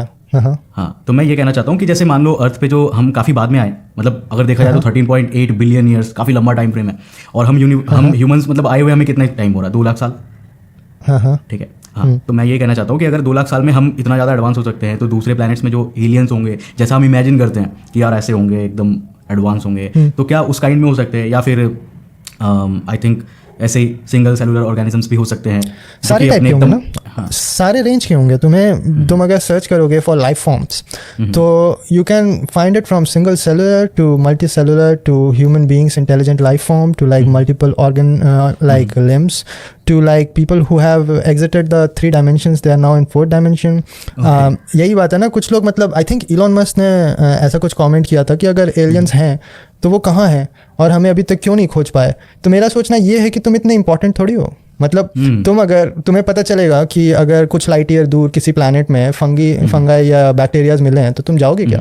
हो सकता है बाकी लाइफ फॉर्म्स इतना आगे पहुंच गए कि तुम्हारे जैसे बहुत दिख रहे हैं, उन्हें इधर उधर फेंके पड़े बहुत दिख रहे हो, हाँ ये पैदा होते हैं, सोचते हैं हम बहुत ही खतरनाक हैं, ये वॉर करते हैं, अपने आप को खत्म कर देते हैं 4-5 मिलियन में, ये कुछ नहीं है। तो क्या करना है, जब तक हम पहुंचेंगे तब तक ये एटम बम गिरा देंगे चारों तरफ, ये खत्म हो जाएंगे, हमें क्या ही करना है। क्योंकि तुम स्पीड ऑफ लाइट के से ज़्यादा फास्ट तुम ट्रैवल कर नहीं सकते, या फिर उनके पास कोई और मेथड होगा, you are not important enough, या फिर वो अगर इतने ही स्मार्ट हैं तो वो तुम पे नज़र रख रहे हैं, जो करना है उन्हें वो कर रहे हैं, सिंपल सी बात है। एक हाइपोथेसिस भी है, द जू हाइपोथेसिस। उसके अकॉर्डिंग ये कहा जाता है कि जैसे हम जू में जानवरों को रखते हैं ना, तो वैसे अर्थ पे जो है हमें रखा गया है, और जो एलियंस है, जो एडवांस सिविलाइजेशंस है, वो क्या कर रहे हैं, वो हम पे नजर हाइपोथेसिस के बारे में, they are like doing an experiment. I don't think you are that important कि तुम पे एक्सपेरिमेंट्स किए जाएंगे, मतलब ये क्या है, उन्हें जो अगर वो इतने ही स्मार्ट है तो उन्हें एक्सपेरिमेंट करने की क्या ज़रूरत है, ठीक है, मतलब और ये है ना कि तुम्हें अपने अर्थ के बारे में ही ठीक से नहीं पता, कितने लाइफ फॉर्म्स तो तुम्हें अभी तक नहीं मिले होंगे। क्या तुम्हें मतलब अमेज़न जंगल में सारे लाइफ फॉर्म पता है? तुम्हारा ओशन इतना बड़ा है, तुम्हें सब कुछ पता है, तो तुम्हें नहीं पता है, तो ऑब्वियस सी बात है तुम्हें सोलर सिस्टम में भी बहुत सारी चीज़ नहीं पता होंगे। तुम्हारे सैटर्न के मून में कौन सा लाइफ फॉर्म है तुम्हें नहीं पता होगा, तुमने तो ऊपर से देखा है ना, अभी तुमने तो थोड़ा बहुत लाइट के वेवलेंथ्स को मेजर करके कुछ बता दिया कि हाँ इतना बड़ा होगा, ये इसका इतना रोटेशनल स्पीड है, ये सब तुम्हें पता होगा। अंदर क्या है तुम्हें क्या पता, तुमने कुछ देखा तो है नहीं अंदर, तो तुम्हें वहाँ का भी लाइफ फॉर्म नहीं पता अभी, ठीक है। एक और प्रॉब्लम मार्स का एक्सप्लोरेशन का यही है ना कि कहीं तुम वहाँ पे लाइफ फॉर्म खुद ही तो नहीं छोड़ दे रहे, या फिर अगर तुम नहीं भी छोड़ रहे तो क्या तुम वहाँ के लाइफ फॉर्म को म्यूटेट तो नहीं कर रहे, तो वहाँ पे भी लाइफ फॉर्म हो सकता है, ऑब्वियस सी बात है, या उनको खराब कर सकते हैं। हाँ, तो तुम इतना लिमिट नहीं कर सकते ना कि लाइफ फॉर्म कैसा हो सकता है। कुछ लाइफ फॉर्म्स ऐसे भी हो सकते हैं जो तुम्हारा सांस नहीं लेते, है ना, कुछ लाइफ फॉर्म ऐसे भी हो सकते हैं जो तुम्हें दिखते ना हो। तुम्हारा विजिबल लाइट का रेंज कितना होता है, अगर तुम टोटल इलेक्ट्रोमैग्नेटिक वेवलेंथ का फ्रीक्वेंसी मतलब रेंज को अगर देखोगे तो एकदम छोटा सा 0.1 से 0.7 होता है ना बस, तो बहुत ही छोटा है रेंज है। तुम कितना वेवलेंथ देख नहीं पाते, जेम्स वेब स्पेस टेलीस्कोप का यही तो काम है कि बहुत सारा जो वेवलेंथ तुम देख नहीं पाते उसे भी वो देखता है, लेकिन हाँ, तो बहुत सारी चीज़ तो शायद वो भी ना कैप्चर कर पाए। तो फिर आ जाता है कि तुम्हारा क्या लिमिटेशन है। अब तुम किसी चींटी से जाके देखोगे, मान लो उसका जो थॉट प्रोसेस है, तो वो ये नहीं सोचता कि ह्यूमन बींग्स बहुत ही ज़्यादा इंटेलिजेंट है, उसको लगेगा हाँ ये कोई मॉन्स्टर है, कुछ होगा बड़ा है, इससे बच के रहना है। अब तुम उससे चाहोगे कि उसे समझ में आ जाए कि इंटरनेट कैसे काम करता है, तो उसका लिमिटेशन है ना यार, वो इतना नहीं समझ सकता। तो ह्यूमन बींग्स का भी कुछ लिमिटेशन है। तो फिर एक लाइफ फॉर्म ऐसा होगा जो तुम्हारा, जैसे हम अभी अर्थ को भी पूरी अच्छी तरीके से एक्सप्लोर नहीं कर पाए, हम अभी चाह रहे हैं कि सोलर सिस्टम को एक्सप्लोर करें, हम अभी चाह रहे हैं कि अपनी गैलेक्सी को एक्सप्लोर करें। कुछ लाइफ फॉर्म ऐसा होगा जो यूनिवर्स के बाहर क्या है वो भी तो एक्सप्लोर कर रहा होगा, तो उसके हिसाब से हम अंदर जो है वो उसके मैटर नहीं करता, कुछ उसने देख लिया क्या होता है, तो उनके लिए एकदम कीड़े मकोड़े से भी गए होते हैं। तो काफ़ी इंटरेस्टिंग बात है वैसे। ठीक है, हमारे अगला सवाल ये है कि आपने इसरो में काम किया है, तो क्या आपने मतलब आपको तो रॉकेट्स के बारे में अच्छा खासा नॉलेज है, हमें पता है। हाँ। तो आप हमें ये एक्सप्लेन कर सकते हैं कि एक जो रॉकेट है, जैसे नॉर्मली जो लोग होते हैं ना वो ये सोचते हैं कि रॉकेट है, उसको लॉन्च किया, वो सीधा पहुंच गया मून पे और फिर वहाँ से वापस आ गया। ठीक है। okay. तो मैं आपसे ये जानना चाहता हूँ कि जो रॉकेट्स है वो एक्चुअल में वर्क कैसे करते हैं, क्यों ऐसा कहा जाता है कि ये एक रॉकेट साइंस है। मतलब किसी भी हार्ड चीज़ को जब हम डिनोट करते हैं तो हम ये कहते हैं ना कि रॉकेट साइंस है, या फिर ये रॉकेट साइंस तो नहीं है, ईजी है। तो आप मुझे ये बताइए कि एक रॉकेट जो है वो प्रॉपरली कैसे वर्क करता है, मतलब क्या उसके पीछे का पूरा मैकेनिज्म रहता है, साइंस रहता है। देखो यार, जो रॉकेट का साइंस है वो तो मैं 8-9 स्टैंडर्ड के स्टूडेंट को भी समझाता हूँ, मतलब जिसने थोड़ा सा भी फिजिक्स पढ़ा है, बहुत ज़्यादा कुछ कॉम्प्लिकेटेड नहीं होता। कई लोग ये सोचते हैं कि ये न्यूटन्स थर्ड लॉ है कि कुछ एक्शन करो तो रिएक्शन होगा, तो पीछे धकेलो तो आगे चले जाएंगे, लेकिन ये पता होगा स्पेस में कुछ पुश करने का होता नहीं है। तो वो ग्राउंड लेवल पे तुम्हारा जो सॉलिड बूस्टर्स जो ग्राउंड स्टेज पे होते हैं उस पर थोड़ा बहुत काम करता है, लेकिन अल्टीमेटली क्या होता है, this is conservation of linear momentum, है ना। ओके। तो जैसे तुम्हारा एक बॉल है, अभी बॉल का कुछ एक्सप्लोजन हुआ, ठीक है, तो वो दो साइड में जाएंगे। तो ये जो लाइन है इसमें तुम्हारा जो मोमेंटम है वो कंजर्व होना चाहिए। मोमेंटम क्या होता है, that is mass into velocity, है ना। तो इनमें से जो बड़ा पार्टिकल होगा उसका जो मास होगा उसका वेलोसिटी से प्रोटेक्ट करके इसका छोटा पार्टिकल जो है उसका जो मास है उसका वेलोसिटी से जो प्रोटेक्ट होगा वो इक्वल होगा। अगर ये दोनों एक्जैक्टली ऑपोजिट डायरेक्शन में जा रहे हैं, अगर ये कुछ एंगल में जा रहे हैं तो फिर तुम्हें रिजॉल्व करना पड़ेगा अल्टीमेटली 2 एक्सिस में, तुम्हें उसे रिजॉल्व करके देखना पड़ेगा, but it should be cons out, फिर वो 2 डायमेंशनल हो जाएगा, 2 डिफरेंट डायमेंशन में हम देख रहे हैं। बट अल्टीमेटली तुम्हें समझ में आ रहा होगा कि अगर mv मास इंटू वेलोसिटी अगर कांस्टेंट होना चाहिए 2 डायरेक्शन में, तो जिसका मास ज़्यादा होगा उसका वेलोसिटी कम होगा, है ना? ठीक है। तो रॉकेट्स में क्या होता है कि हम एग्जॉस्ट फेंकते हैं पीछे से, जो तुम्हारा जो भी आग लगा हुआ तुम्हें दिख रहा है दैट इज एग्जॉस्ट, ठीक है? Okay. That exhaust is obviously very light, क्योंकि वो तो गैस है एक तरह से, ठीक है? तो उसका तुम्हारा मास कंपेयर टू तुम्हारा रॉकेट का मास जो कि सॉलिड है, प्रॉपर मेटल टन्स में आता है उसका वेट, उससे बहुत ही ज़्यादा कम है, यानी कि उसका वेलोसिटी बहुत ही ज़्यादा होना चाहिए अगर तुम्हें रॉकेट को कुछ भी सिग्निफिकेंट वेलोसिटी देना है। तो इसीलिए रॉकेट का जो वेलोसिटी होता है ना एग्जॉस्ट का, वो सुपरसोनिक पहुंच जाता है थ्रोट पे ही। हाँ, थ्रोट अगर क्या होता है मैं बताऊं तुम्हें, तो वो जहाँ से आग निकल रहा है तुम्हारा पीछे, ओपनिंग उसकी, वो थ्रोट से निकल रहा है, ठीक है? तो उसे हम नोजल बोलते हैं। और स्टूडेंट्स जो भी देखते होंगे वो तो सोचते होंगे नोजल तो वो होता है जिससे हम पानी पटाते हैं, तो वो तो कन्वर्जिंग होता है लेकिन तुम रॉकेट के नीचे जाके देखोगे तो वो डाइवर्जिंग होता है, लेकिन वो भी नोजल ही है, लेकिन that is a diverging nozzle, ठीक है? लेकिन तुमने अंदर का नहीं देखा, वो अंदर पहले कन्वर्ज करता है फिर डाइवर्ज करता है, और इस कन्वर्जेंस और डाइवर्जेंस के बीच में आता है जिसे हम बोलते हैं थ्रोट। इस थ्रोट में मार्क नंबर 1 होता है। अब मार्क नंबर क्या होता है? That is velocity with respect to velocity of sound. तो वहाँ पे सोनिक वेलोसिटी पहुँच जाता है, और सोनिक वेलोसिटी के बाद अगर तुम्हें उसका स्पीड को इंक्रीज करना है तो तुम्हें कन्वर्ज नहीं डाइवर्ज करना होगा। तो इसीलिए वो सेक्शन डाइवर्जिंग होता है, और वहाँ पे तुम्हारा स्पीड सुपरसोनिक पहुँच चुका होता है। अब तुम ये सोचो, rocket itself goes supersonic, rocket itself goes supersonic, that means exhaust को कितना ज़्यादा मार्क नंबर से जाना पड़ेगा, ठीक है? तो उसका वेलोसिटी उतना हाई होता है, और वो जब नीचे पुश होता है उतना हाई वेलोसिटी से, तो उसका mv को कंपेयर करके तुम्हारा रॉकेट को कुछ वेलोसिटी मिलता है जिससे वो आगे प्रोपेल होता है। ये बेसिक कॉन्सेप्ट है। अब तुमने जब मून का लैंडिंग और ये सब का बात किया, तो वो एक्चुअली जो मैंने इसरो में काम किया था इट इज़ वेरी डिफरेंट, मतलब उसका एक अलग ही टीम है, दैट इज ऑर्बिटल मैकेनिक्स। लेकिन मुझे समझ में आता है क्योंकि मुझे ट्रेनिंग मिला है सबका। तो ऑर्बिटल मैकेनिक्स कुछ ऐसे चलता है कि जिस तरह से तुम गाड़ी चलाते हो अपने स्ट्रीट पे, रोड पे, उस तरह से तुम्हारा स्पेस में चीज़ नहीं मूव करता, क्योंकि स्पेस में तुम्हारा ग्रेविटी बहुत ही ज़्यादा डिफरेंट लेवल पे पहुंच जाता है। जब तुम अपना स्पेस क्राफ्ट का मास को कंपेयर करते हो अपने अर्थ या फिर कोई भी सेलेस्टियल बॉडी या मून के मास से अगर कंपेयर करते हो तो बहुत ही ज़्यादा डिफरेंस होता है। तो वो उसे इन्फ्लुएंस करता है, मतलब उसे बेंड करेगा, अपनी तरफ खींचेगा। तो तुम स्ट्रेट लाइन से नहीं जा सकते, जाने को जा सकते हो लेकिन मतलब तुम्हें बहुत ही ज़्यादा एनर्जी लगेगा, बहुत ज़्यादा एनर्जी लगेगा।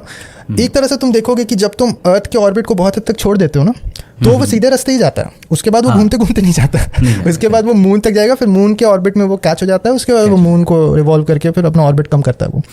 तो बेसिकली बस ये समझो कि ये मान लो अर्थ है, तो अर्थ से मुझे रॉकेट को ऊपर लेके जाना है, तो मैं इधर जाना चाह रहा हूँ लेकिन ये बेंड होगा क्योंकि ग्रेविटी पुल कर रहा है मुझे, यूनिवर्सल ऑफ ग्रेविटी। इसलिए मैंने बोला ये सारे चीज़ जो है ये सारे मतलब हाई स्कूल से नीचे वाले स्टूडेंट्स भी समझ जाएंगे अगर उन्होंने फिजिक्स पढ़ा है। तो यूनिवर्सल ऑफ ग्रेविटी में तुम्हारा mm/r² होता है, मतलब मास का प्रोडक्ट बाय डिस्टेंस जो तुम्हारा होता है, ये सब मैटर करता है।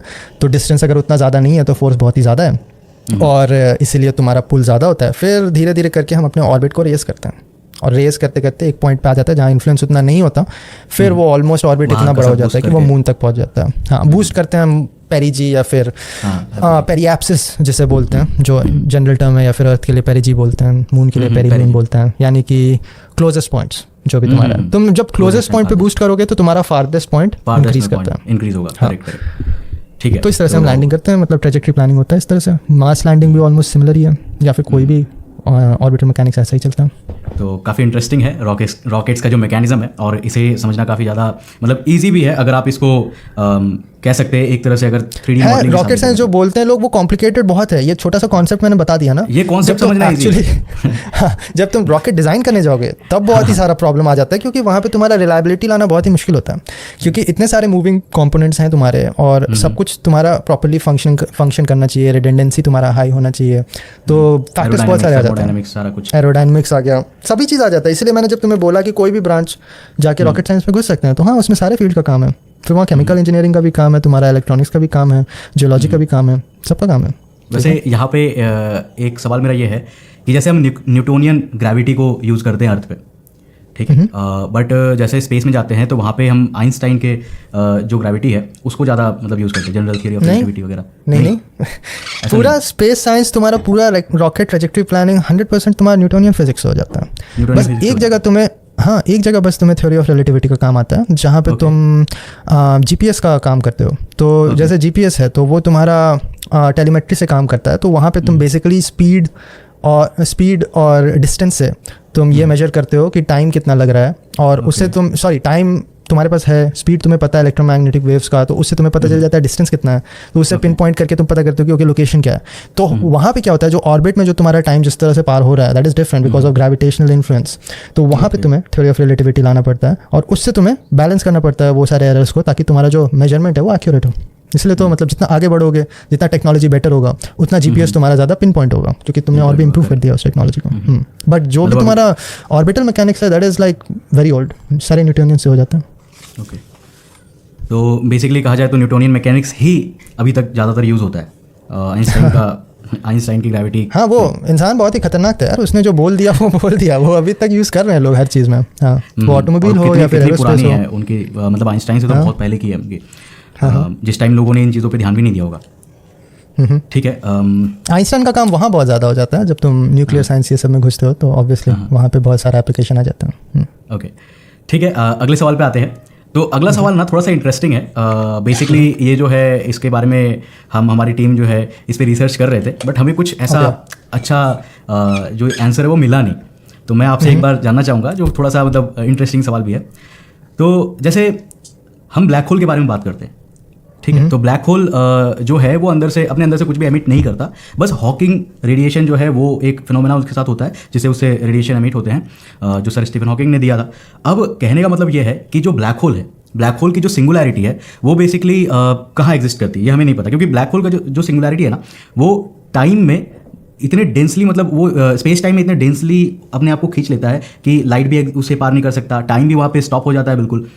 तो मेरा कहना यह है कि जो ब्लैक होल है, जब उसके लिए टाइम मायने ही नहीं रखता, तो फिर हम ऐसा कैसे कह सकते हैं कि वो जो है हॉकिंग रेडिएशन के साथ धीरे धीरे टाइम पे ख़त्म होगा। और अगर होगा तो वो सिंगुलैरिटी असल में टाइम में कहाँ एग्जिस्ट करती है, स्पेस में कहाँ एग्जिस्ट करती है? यार ये सारी चीज़ के बारे में तो मुझे ज़्यादा कुछ पता है नहीं। ब्लैक होल में मुझे थोड़ा बहुत इंटरेस्ट तो था। ये हॉकिंग रेडिएशन ऑनेस्टली बताओ तो तुम्हारा वो जो पॉडकास्ट था गौरव के साथ, उसी में मैंने पहली बार सुना था। मैंने कभी भी इस पर टाइम स्पेंड नहीं किया, लेकिन शायद इसलिए क्योंकि मेरा ज़्यादा इंटरेस्ट प्रोपल्शन और ये सब मेरा कॉस्मोलॉजी और एस्ट्रोफिजिक्स में मेरा ज़्यादा इंटरेस्ट नहीं रहा। मुझे याद है कि मैं कभी कभी ब्लैक होल्स के थीसिस ये सब पढ़ता था जब मैं कॉलेज में था, तो जो फिजिक्स के बैकग्राउंड से जिन्होंने थीसिस लिखा है तो मैं थोड़ा बहुत पढ़ता था। तो मुझे इतना पता है कि ब्लैक होल में तुम्हारे जितने भी कॉन्सेप्ट्स हैं वो सब धरे के धरे रह जाएंगे, वो तुम्हारे काम नहीं करने वाले। मतलब थ्योरीज तो तुम कितना भी दे दो, बस मतलब मुझे यही लगता है कि एक पॉइंट पे जाके लिमिटेशन आने वाला है कि तुम इस पॉइंट के आगे समझ पाओगे कि नहीं। मतलब समझ भी पाओगे तो कितने सालों साल लग जाएंगे तुम्हें समझने में। लेकिन तुम्हारा मेनली क्वेश्चन क्या था सिंगुलैरिटी से रिलेटेड? मेरा क्वेश्चन ये है ना कि जो सिंगुलैरिटी है वो तो मतलब समझो उसके सामने तो टाइम भी रुक ही जाता है ना, और लाइट भी उससे पार नहीं कर सकता। तो कहने का मतलब ये है कि जब सर स्टीफन हॉकिंग ने ये कहा कि टाइम के साथ साथ ये भी रेडिएशन को छोड़ते छोड़ते इनकी साइज छोटी होगी, और एक टाइम ऐसा आएगा बहुत ही गूगल ईयर्स के बाद, बट एक टाइम ऐसा आएगा जब ये खत्म होंगे। तो मेरा कहने का मतलब ये है कि जब ये टाइम फ्रेम में एग्जिस्ट ही नहीं करता, मतलब ये एकदम ऐसी जगह पे जहाँ पे टाइम मतलब चलता ही नहीं है, सिंगुलैरिटी पॉइंट जिसको कहते हैं, तो वहाँ पे अगर टाइम खत्म कैसे होगा, तो ये खत्म कैसे होगा? और अगर खत्म होगा तो फिर ये एग्जिस्ट कहाँ करता है? मुझे तो नहीं लगता यूनिवर्स खत्म होगा कभी। आई डोंट थिंक कि मतलब यूनिवर्स अगर खत्म भी हो जाए तो मुझे नहीं लगता कि ये ब्लैक होल कभी खत्म होगा। नहीं, बात ये है कि यूनिवर्स खत्म भी हो गया तो यूनिवर्स जहाँ पे है वो कहाँ है, ये सबसे बड़ा क्वेश्चन है कि यूनिवर्स कहाँ पे है और वो भी खत्म होगा क्या? कि यूनिवर्स जैसे एक तो मल्टीवर्स तो लोगों को समझ में आ ही गया है कि यूनिवर्स भी बहुत सारे हैं, तो ये यूनिवर्स खत्म भी हो गया तो क्या पता ये यहाँ से कंप्रेस होकर ये कहीं और एक्सपैंड कर जाए, ऐसा भी तो हो सकता है। जो और ये है कहाँ, बिग बैंग कर ले, बट वही है कि ये है कहाँ और वो कहाँ है, ये सारे क्वेश्चंस है ना। तो मतलब वही बात है कि तुम कितना भी कोशिश कर लो एक लिमिट आ जाएगा। शायद इसीलिए मेरा ये थॉट प्रोसेस है, शायद इसलिए मुझे कभी कॉस्मोलॉजी में इंटरेस्ट नहीं आया। लेकिन 110% मैं गलत हूँ तो किसी ना किसी को ये लगता है कि हम पता कर सकते हैं तो वो लगे हुए हैं और वो जेम्स वेब स्पेस टेलीस्कोप से भी आगे भी कुछ बना देंगे, फिर वो और भी कुछ खोजेंगे, है ना। लेकिन मैं तो यहाँ पे कॉम्पिटेंट नहीं हूँ आंसर करने के लिए। कोई नहीं, मैं तो बस आपका एक्सपीरियंस ही जानना चाहता था, मतलब आप क्या सोचते हो उसके बारे में, तो काफ़ी अच्छा लगा। वैसे यूनिवर्स की जब बात करते हैं तो थोड़ा सा मतलब हम आपके बिलीव्स पे आते हैं, ठीक है। तो यूनिवर्स की जब हम बात करते हैं ना, तो हम ऐसा मानते हैं अपने धर्म के नाम पे, अपने आस्था से, कि इस यूनिवर्स को एक क्रिएटर ने बनाया है, एक भगवान ने बनाया है, सबके भगवान अलग अलग है। तो भगवान के बारे में काफ़ी सारे हमारे व्यूअर जो है वो बार बार क्वेश्चन करते हैं कि भगवान है नहीं है, आपकी राय क्या है? तो आप क्या मानते हो, क्या भगवान हो सकते हैं या भगवान का ये कॉन्सेप्ट जो ये डेंजर क्वेश्चन है भाई। हाँ? ये बहुत ही डेंजर क्वेश्चन है। पर्सनली मैं तो एथिस्ट हूँ काफ़ी टाइम से, तो मेरा पर्सनल बिलीफ नहीं है गॉड में, बट ये फिर से एक पर्सनल ओपिनियन है। 2016 ऑनवर्ड्स मेरा कोई पर्सनल बिलीफ नहीं है। लेकिन फिर से जब साइंस का बात आता है तो there is a term called gap of God या गॉड ऑफ गैप्स, ऐसे कुछ। क्या है वो एक्चुअल टर्म, क्या है? वो है गैप ऑफ गॉड्स नहीं है, ये गैप से ही है, बट कुछ एक ही है, ठीक है। मतलब नाम जो जैसा मिलता जुलता थोड़ा सा टर्म है इसका। आइडिया ये है कि इंसान को जो समझ में नहीं आता वो बोल देता है ये भगवान को पता है। ये प्रॉब्लम है। ये साइंटिस्ट का ये अप्रोच नहीं होना चाहिए, क्योंकि साइंटिस्ट का तो पहला एजम्पशन ये नहीं होना चाहिए ना कि ये तो हम पता ही नहीं कर पाएंगे, और ये तो मतलब भगवान ने बनाया। तो वही मतलब हमेशा से चलते आ रहा है, जो इंसान को समझ में नहीं आता वो बोल देते हैं ये तो भगवान ही समझेंगे। लेकिन नहीं, मैं ये बोल रहा था कि यार तुमने ये बोल दिया कि यूनिवर्स भगवान ने बनाया फिर तुम्हें कभी नहीं समझ में आएगा कि यूनिवर्स किसने बनाया क्योंकि वो किसी ना किसी ने बनाया ही है, ठीक है। सही बात। तो ये तो मुझे नहीं समझ में आता ज़्यादा, लेकिन हाँ मतलब वही बात है कि देखो, हो सकता है तुम्हारे अंदर जो बैक्टीरियाज हैं और जितने भी मल्टी बॉडीज मतलब सिंगल ऑर्गेनिज्म तुम्हारे अंदर है, हो सकता है उसके लिए तुम भगवान हो, ठीक है, लेकिन तुम तो इंसान हो। भगवान डिफाइन भगवान, राइट? तो मतलब वही तुम्हारे लिए कुछ ऐसा हो सकता है कि इट इज़ अनबिलीवेबल, कि तुम्हें समझ में नहीं आ रहा, वो वही तुम्हारा एक लिमिटेशन है ना, तो तुम्हें समझ में नहीं आ रहा। तो हाँ, तुम्हारे समझ के हिसाब से वो भगवान ही है, लेकिन जैसे तुमसे ज़्यादा समझ है उसके ऊपर कुछ होगा और उस भगवान के लिए कुछ भगवान होगा। तो ये सारे चलते रहते हैं, है ना? हाँ, तो बेसिकली अगर मैं अपनी थॉट बताऊँ यहाँ पे, तो जैसे कि मेरी फैमिली, मतलब जैसे मैं ब्राह्मण फैमिली से होता हूँ, तो वहाँ पे क्या है कि लोग थोड़े पूजा पाठ ज़्यादा करते हैं घर वाले मेरे, और मैं थोड़ा सा मतलब इस साइड में पीछे हूँ, ठीक है। तो मुझे जैसा लगता है ना, मोटा मोटा ये है कि जो लोग हैं बेसिकली वो ना मतलब एक हर एक आदमी को एक साइकोलॉजिकली मतलब एक सपोर्ट चाहिए होता है। जब आप बुरे वक्त में होते हो तो आपको एक सपोर्ट चाहिए होता है कि यार कोई हो जिससे मैं बात कर सकूँ, जिससे मैं अपने जो बोलते हैं ना एकदम पर्सनल थॉट्स है, अपने विचार है, उनको शेयर कर सकूँ। आप ये चीज़ देखना, आप जितने भी भगवान हैं, जो भी धर्म है, सब में ये चीज़ होता है। सभी लोग जो है ये चीज़ को मानते हैं, और ये हमें हमारे अंदर जो है ना आस्था को डेवलप करता है। हम जो भगवान को नहीं मानते वो भी किसी ना किसी चीज़ को मानते हैं, ऐसा नहीं होता कि भगवान को नहीं मान रहे तो किसको नहीं। मैं वही कह रहा हूँ कि ये जो ह्यूमन साइकोलॉजी है हमारे अंदर ही ऐसा है कि हमें यार सपोर्ट चाहिए, तो हमारे पास भगवान है, हमने एक भगवान को चुना कि यार ये हमारे इष्ट देव है, हम इनके साथ शेयर करेंगे। ये सीन हो गया। अब ये आस्था का रूप हो गया। बट जब हम हिस्ट्री में जाते हैं तो ऐसी बहुत सारी चीज़ें हमें दिखती है जो कि एग्जिस्ट नहीं करनी चाहिए थी उस टाइम फ्रेम के हिसाब से, क्योंकि वो अपने वक्त से काफ़ी ज़्यादा एडवांस थे, और आज भी एडवांस है। हमें मतलब पता ही नहीं है कि वो बना कैसे, ठीक है। तो यहाँ पर ना जैसे हमने एक वीडियो बनाया था बेबीलोनियन गॉड्स के ऊपर, तो उसमें ना बहुत मिस्टीरियस बातें हमें पता चली थी। ऐसे तो लोगों को काफ़ी ज़्यादा स्टोरीज पसंद है, तो मैं एक बार वो स्टोरी बताता हूँ। असल में क्या था कि उनके टैबलेट्स मिले थे, मतलब बड़े बड़े पत्थर थे, उसमें जो है उनका लिखा हुआ था बेबीलोन में कि जो भगवान थे उन्होंने क्या किया, कैसे किया। तो उनके हिसाब से उनके जो भगवान थे वो जो है आसमान से आते हैं, और जब ज़मीन में आते हैं तो वो यहाँ पे आकर के अपने खून को मिला करके, और जो यहाँ पे एग्जिस्ट करते थे ह्यूमंस, उनके साथ मिल करके उन्होंने नए क्लोन्स बनाए, नए इंसान बनाए। अब इस चीज़ों को आप ऐसे समझो कि उन्होंने इनको बनाया, उनको बनाने के बाद उनको समझाया कि हम भगवान हैं और आप हमें जो है पूजो, और हमारे लिए जो है सोना कलेक्ट करो। अब अगर आप सोना देखोगे ना, गोल्ड, ये मतलब मोस्टली जो जितने भी भगवान हैं उनका बहुत ही प्यारा है गोल्ड।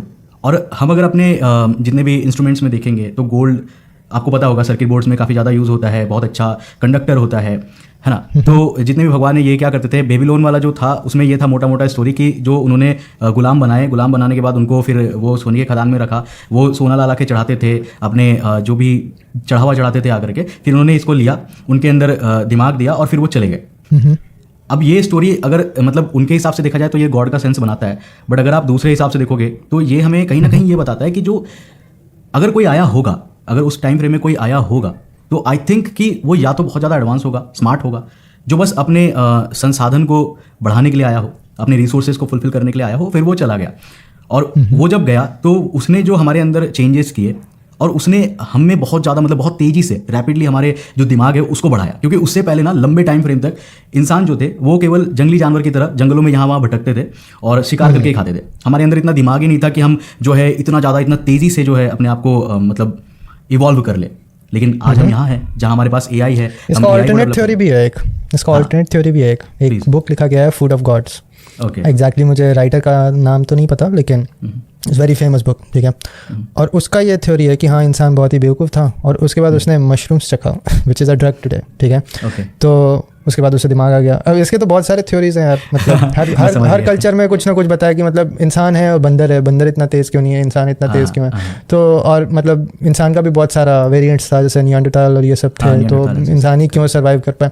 तो वही बात है कि एक पॉइंट के बाद it is all a myth, it is all a fairy tale. ये सारे बस मज़े लेने के लिए तुम सुन सकते हो, लेकिन अल्टीमेटली किसी को नहीं पता क्या। वही बात है कि जैसे मैं अगर एक और पॉइंट में आऊँ ना, तो हम ये बिलीव करते हैं कि लाइक जो ह्यूमंस है, हम इंसान जो है, हम इंसान सोशल एनिमल्स है। अब हम इंसान बने क्यों? हमने फैमिलीज, हमने इतना सारा डेवलपमेंट किया कैसे? हमने किया आपस में बैठ के, आपस में बात करके, बात करना जब हमने सीखा ना। पर ये तो तुम बोल रहे हो ना कि ये डेवलपमेंट है, ये तो तुम बोल रहे हो कि ये डेवलपमेंट है। ऐसे तो डॉल्फिन्स का जो ब्रेन है that is like more intelligent then human beings, proved है। पर वो अभी जाके घर बंगला और ये सारी चीज़ नहीं बना रहा है, इसका मतलब ये थोड़ी है कि वो डेवलप नहीं है। ह्यूमंस अगर इतना ज़्यादा आगे हैं तो why are there so many wars? क्यों इतने सारे न्यूक्लियर बॉम्ब्स बने हुए हैं और क्यों इतने लोग मर रहे हैं? क्यों इतने लोग विलाज और यार्ड्स में रह रहे हैं और इतने लोग भूखे मर रहे हैं? अगर इतने ही डेवलप्ड हो तो इतने सारे प्रॉब्लम्स क्यों हैं? और तुम्हारे जो डायनासोर्स आई थिंक कितना 150 मिलियन ना कितना ईयर्स वो रहे थे, और ह्यूमन बींग्स का अगर लास्ट स्टेज तुम देखो तो 4 मिलियन ईयर्स, मतलब 4% भी नहीं है ना। तो और अभी से हालत जो तुम देख रहे हो कि एक न्यूक्लियर वॉर दूर है, सब खत्म हो जाएगा, ठीक है। वो खुद को तो खत्म करेंगे, सबको भी खत्म कर देंगे, है ना। ये चीज़ें तो है। तो what is developed? Define developed. तो मतलब ऐसा नहीं होता ना कि बंदर के दिमाग में अंदर चल रहा है, भाई मैं तो बहुत ही तेज हूँ, मैं तो इतनी मस्त छलांगे मारता हूँ। ह्यूमंस को देखो, ये तो 2 मिनट में थक जाते हैं, थोड़ा देर भागते हैं ये थक जाते हैं। मैं तो देखो बहुत ही डेवलप्ड हूँ मैं, है ना। तो डेवलपमेंट तो तुमने खुद ही डिफाइन कर दिया यार। ये तो मैं बहुत डेवलप्ड हूँ। बट यहाँ मेरा जो पॉइंट था ना वो थोड़ा सा अलग था। मैं बेसिकली मैं इस पे नहीं बात कर रहा था, मैं ये बात कर रहा था जैसे ह्यूमंस जो है इन्होंने गैदर किया, इन्होंने आपस में जब हम मतलब काम करे, एक पूरा देश बना रहे, एक पूरा स्टेट बना रहे, तो उसका सबसे जो बड़ा नींव था ना, वो नींव ही था स्टोरी टेलिंग का और सुनना। अच्छा, हाँ ये तो मुझे भी पता है। मेरा कहने का मतलब ये स्टोरी टेलिंग है। हमें सुनना और सुनाना बहुत ज़्यादा पसंद था। आज भी लोग पॉडकास्ट इसीलिए देखते हैं क्योंकि उनको जो है ये सुनना, कहानी सुनना, कन्वर्सेशन सुनना, बात करना, ये काफ़ी ज़्यादा पसंद है, ठीक है। तो यहीं से जब स्टार्ट हुआ ना, तो वो कहते हैं ना कि जब एक ग्रुप ऑफ पीपल हम आज भी बैठते हैं तो हम बात करते, तो बात करते करते फ्लो थोड़ा आगे चला जाता है और इस तरह से स्टोरी जो है वो बहुत बड़ा बन जाता है। जैसे अगर हम वो देखें, केव पेंटिंग्स देखेंगे, तो उसमें भी लोग केव पेंटिंग इसलिए बनाते थे ताकि वो अपने स्टोरी को बता सके। अब उसमें वो कैसा दिखाते थे कि इतना बड़ा जो सांड था उसके पीछे हम दौड़े, है ना, फिर हमने उसको मारा। शेयर कर रहे थे experience is knowledge, knowledge is worth, है ना, क्योंकि तुम्हारे पास जितना ज़्यादा नॉलेज रहेगा वही चीज़ है कि ये जो स्टोरीज है, ये स्टोरीज जब आगे बढ़ी तो अब क्या था ना, स्टोरीज मतलब जो रिपीटेड स्टोरीज है वो सुनना उतना पसंद नहीं है। अब बार बार आप उस चीज़ को सुनोगे तो देखो एक्सपीरियंसेस, अब नॉलेज के लिए लोग सुनते हैं, बट कैसा है कि धीरे धीरे ना आपको थोड़ा उसमें मसाला भी चाहिए, फिर धीरे धीरे उनमें चीज़ें एडअप होती गई, लोग और ज़्यादा मतलब चीज़ों को और खुद से ऐड किए, और ऐसा करते करते भी कहीं ना कहीं मेरे हिसाब से जो है लोगों के अंदर ये चीज़ें उभरी हो सकती है, आई थिंक सो। बट इसके बावजूद भी ये जो तुमने बताया, एक्चुअली इवन बिफोर जब तुमने केव पेंटिंग स्टार्ट हुआ, that was when you discovered something that is like colourful, जिससे तुम पेंट कर सकते हो, जैसे फ्लावर से तुमने कुछ निकाला रंग है, या फिर when you found out sharp tools, ठीक है। उससे भी पहले ह्यूमन सर्वाइव करने के लिए कम्युनिकेट करते थे, हैंड लैंग्वेज जिस भी तरह से वो करते थे। ये सारे कुछ मतलब जब मैंने पब्लिक स्पीकिंग पे काफ़ी कोर्सेज लिए हैं ताकि उस पर मैं वर्क कर पाऊँ, एंड देन मैंने खुद भी एक कोर्स बनाया था। तो it is a very old thing that we say in teaching public speaking, that two things that human love more than anything else. मतलब तुमने अगर अपने ऑडियंस का कॉन्टैक्ट कभी भी छोड़ा, मतलब तुम्हारा ऑडियंस अगर बोर हो रहा है या उनका अटेंशन जा रहा है, तो दो चीज़ उसके अटेंशन को तुरंत ले आता है, एक होता है ह्यूमर और दूसरा होता है स्टोरी। अब स्टोरी क्यों इतना इंपॉर्टेंट है? क्योंकि वही कैंप फायर के चारों ओर बैठ के लोग अपनी स्टोरीज ही शेयर करते थे, जिससे उनको मतलब आज तुम्हें समझ में आया कि ओके शेर के सामने खड़े रहना, मूव मत करना, या फिर बेर के सामने मूव मत करना, तो उससे समझ में नहीं आएगा। तो ये कैसे समझ में आया उन्हें? तो एक दो मरे होंगे, फिर तीसरा देख लिया होगा, चौथे को बताया। वैसे ही हुआ, यही this is like evolution, right. आज भी इंफॉर्मेशन वैसे ही शेयर हो रहा है, chat GPT is the same thing. Correct.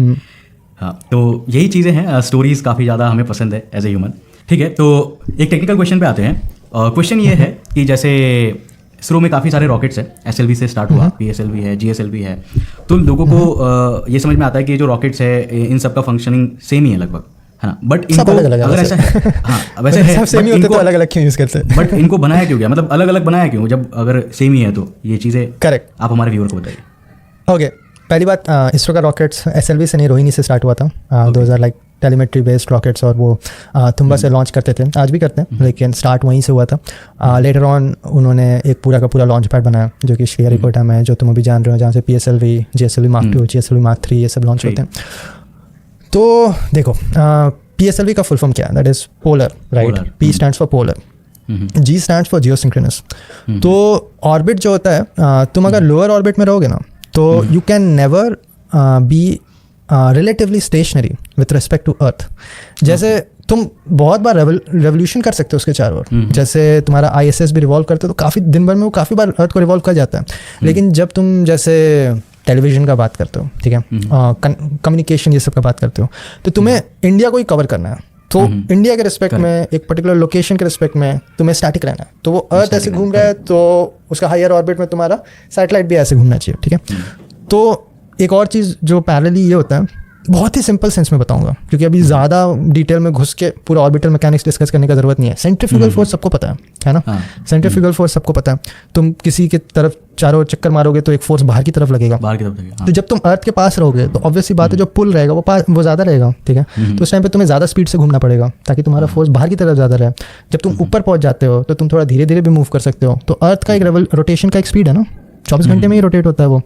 तो उस स्पीड से तुम्हें रोटेट करना है, तो तुम्हें आउटर थोड़े ऑर्बिट में जाना पड़ता है, ठीक है। अब तुम्हें ज़्यादा दूर जाके ऑर्बिट पकड़ना है, तो ऑब्वियसली ज़्यादा पावर लगेगा तुम्हें, तो ज़्यादा एनर्जी चाहिए तुम्हें, तो रॉकेट थोड़ा बड़ा होना चाहिए, थोड़ा एडवांस होना चाहिए।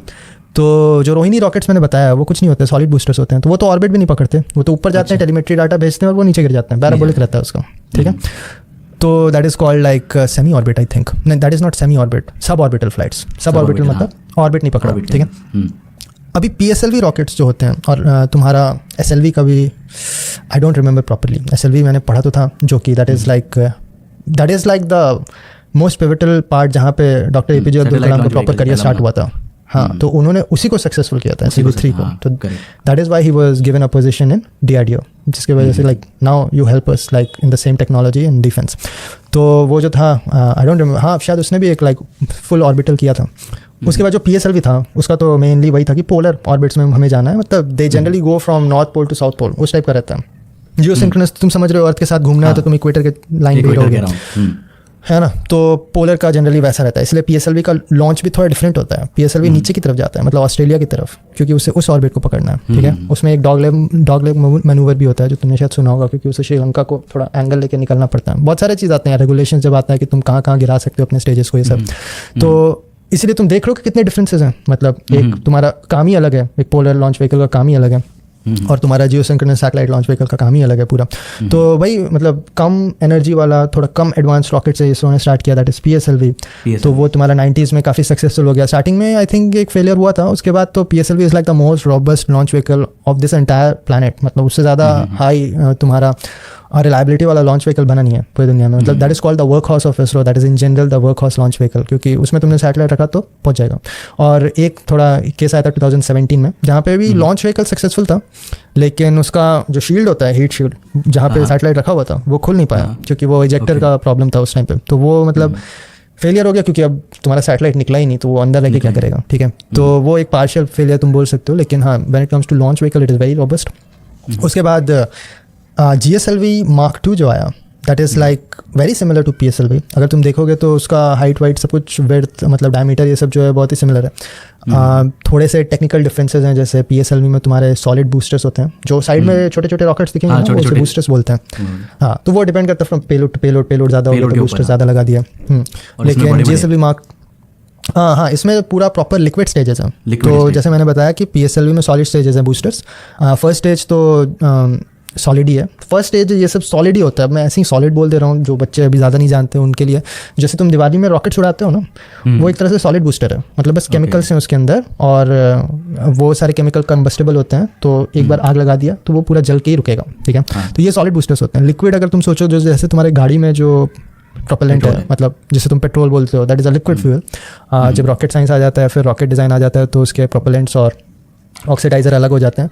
और एक और चीज़ समझने वाली बात है कि रॉकेट को दो चीज़ चाहिए होता है, ऑक्सीडाइज़र और फ्यूल दोनों चाहिए होता है, क्योंकि तुम्हारे जैसे IC इंजन जो तुम्हारे कार में होते हैं, उसमें तो ऑक्सीडाइज़र तुम्हारा ऑक्सीजन है ही, लेकिन जब तुम ऊपर चले जाते हो तो तुम्हें लेके चलना होता है। हाँ, तो तुम्हें साथ में लेके चलना होता है। तो दो प्रोपेलेंट जिसे हम बोलते हैं, ऑक्सीडाइज़र और फ्यूल, दोनों लेके चलना होता है। तो सॉलिड में वो मिक्सड होता है, मतलब मिक्स कर दिया दोनों को, पेस्ट बना दिया, कास्टिंग कर दिया, अब जब भी तुम्हें फायर करना है कर दिया।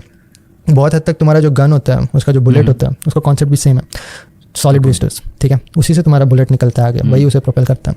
लेकिन जब लिक्विड हो गया तो वही है, 2 फ्यूल है, लेकिन वो अब तुम थ्रॉटल कर सकते हो। जैसे गाड़ी में भी तुम एक्सीलरेटर पेडल मतलब हम उसे कंट्रोल कर सकते हैं, अपने हिसाब से उसे कंट्रोल कर सकते हो कि कितना फ्यूल तुम्हें डालना है, ठीक है। लेकिन जनरली जो बहुत रूडिमेंट्री लिक्विड स्टेज रॉकेट्स होते हैं उसमें हम कंट्रोल करते नहीं हैं। वो बहुत सारी चीज़ और भी आ जाते हैं एस्पेक्ट, मतलब बहुत सारे में करते भी हैं लेकिन बहुत सारे में नहीं भी करते।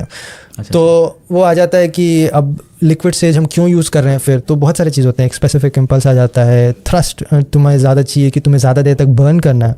जैसे तुम सॉलिड बूस्टर्स देखोगे तो तुरंत बर्न करके खत्म हो जाएंगे, लेकिन लिक्विड बूस्टर्स तुम लॉन्गर ड्यूरेशन के लिए बर्न कर सकते हो। अब लिक्विड बूस्टर्स भी तुम्हारे यार लिक्विड रॉकेट इंजन 2 तरह के होते हैं। एक हो गया अर्थ स्टोरेबल, यानी कि तुम्हारे अर्थ के रूम टेम्परेचर में वो लिक्विड ही रहेंगे, लेकिन एक हो जाते हैं क्रायोजेनिक, जो तुम्हारे रूम टेम्परेचर में गैस रहेंगे लेकिन उसे लिक्विफाई किया जाता है क्रायोजेनिक टेम्परेचर्स में। इसीलिए जब तुम GSLV Mark 2 जैसे या फिर GSLV Mark 3 का लॉन्च अगर तुम देखोगे दूरदर्शन में या फिर अभी यूट्यूब में, तो तुम्हें टॉप स्टेज से धुएं निकलते हुए दिखेंगे क्योंकि वो क्रायोजेनिक टेम्परेचर्स पे मेंटेन किए जा रहे हैं, ठीक है। अच्छा। तो यही एक एडवांसमेंट चाहिए था इंडिया को कि अब हमें अगर अपर ऑर्बिट्स तक जाना है, हायर अर्थ ऑर्बिट्स तक जाना है, तो उसके लिए हमें क्रायोजेनिक इंजन चाहिए होगा, क्योंकि क्रायोजेनिक इंजन का तुम्हारा और भी लॉन्गर ड्यूरेशन बर्न होता है। तो जब तुम हायर ऑर्बिट्स में पहुंच जाते हो ना, तो वहाँ पे तुम्हारा, लोग बोलेंगे वहाँ ग्रेविटी नहीं है, वहाँ एनर्जी नहीं लगता। ग्रेविटी वहाँ पे भी करीब करीब बराबर ही है, वहाँ पे तुम्हारा एटमॉस्फेयर नहीं है, तो तुम्हें कम एनर्जी लगेगा। जो फ्रिक्शन है वो, हाँ, उसका हिसाब बनता है। और स्पेशली लोग ये नहीं समझते, लोग लगे हवाई तो है, लेकिन जब तुम ऐसे सुपरसोनिक स्पीड्स में जाते हो तो that is like equivalent to you running through brick walls. इतना ज़्यादा थिक होता है वो, क्योंकि now it is like compressible flow का डायनामिक्स बहुत ही ज़्यादा अलग होता है, ठीक है। जैसा मैंने बताया, तुम्हें जो दिखेगा वो होगा नहीं, तुम्हें लगेगा तो डाइवर्जिंग है, लेकिन उसी से स्पीड बढ़ता है, ठीक है।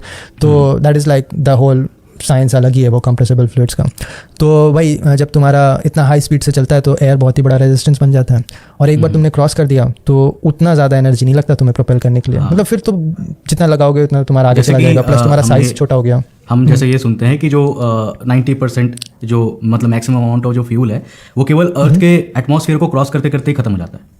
जो बूस्टर्स है फिर वो जाके अलग हो जाता है, फिर वापस आ जाते हैं। अरे तुम उसी को देख लो ना, अपोलो मिशंस को देख लो कि तुमने जितना बड़ा रॉकेट भेजा मून तक और कितना छोटा वहाँ से उठ के आया, वो तो देखो। क्योंकि तुम्हारा एटमॉस्फेयर नहीं है ना मून में उतना थिक, तो सब कुछ एटमॉस्फेयर का ही खेला। और अगर मून पे भी अगर एटमॉस्फेयर रहता तो वापस भी वो नहीं आ पाते। हाँ, नहीं आ पाओगे। जैसे अभी तुम्हें वो बहुत ही बड़ा चैलेंज होगा जब तुम मार्स लैंडिंग करोगे और वहाँ से वापस आने का।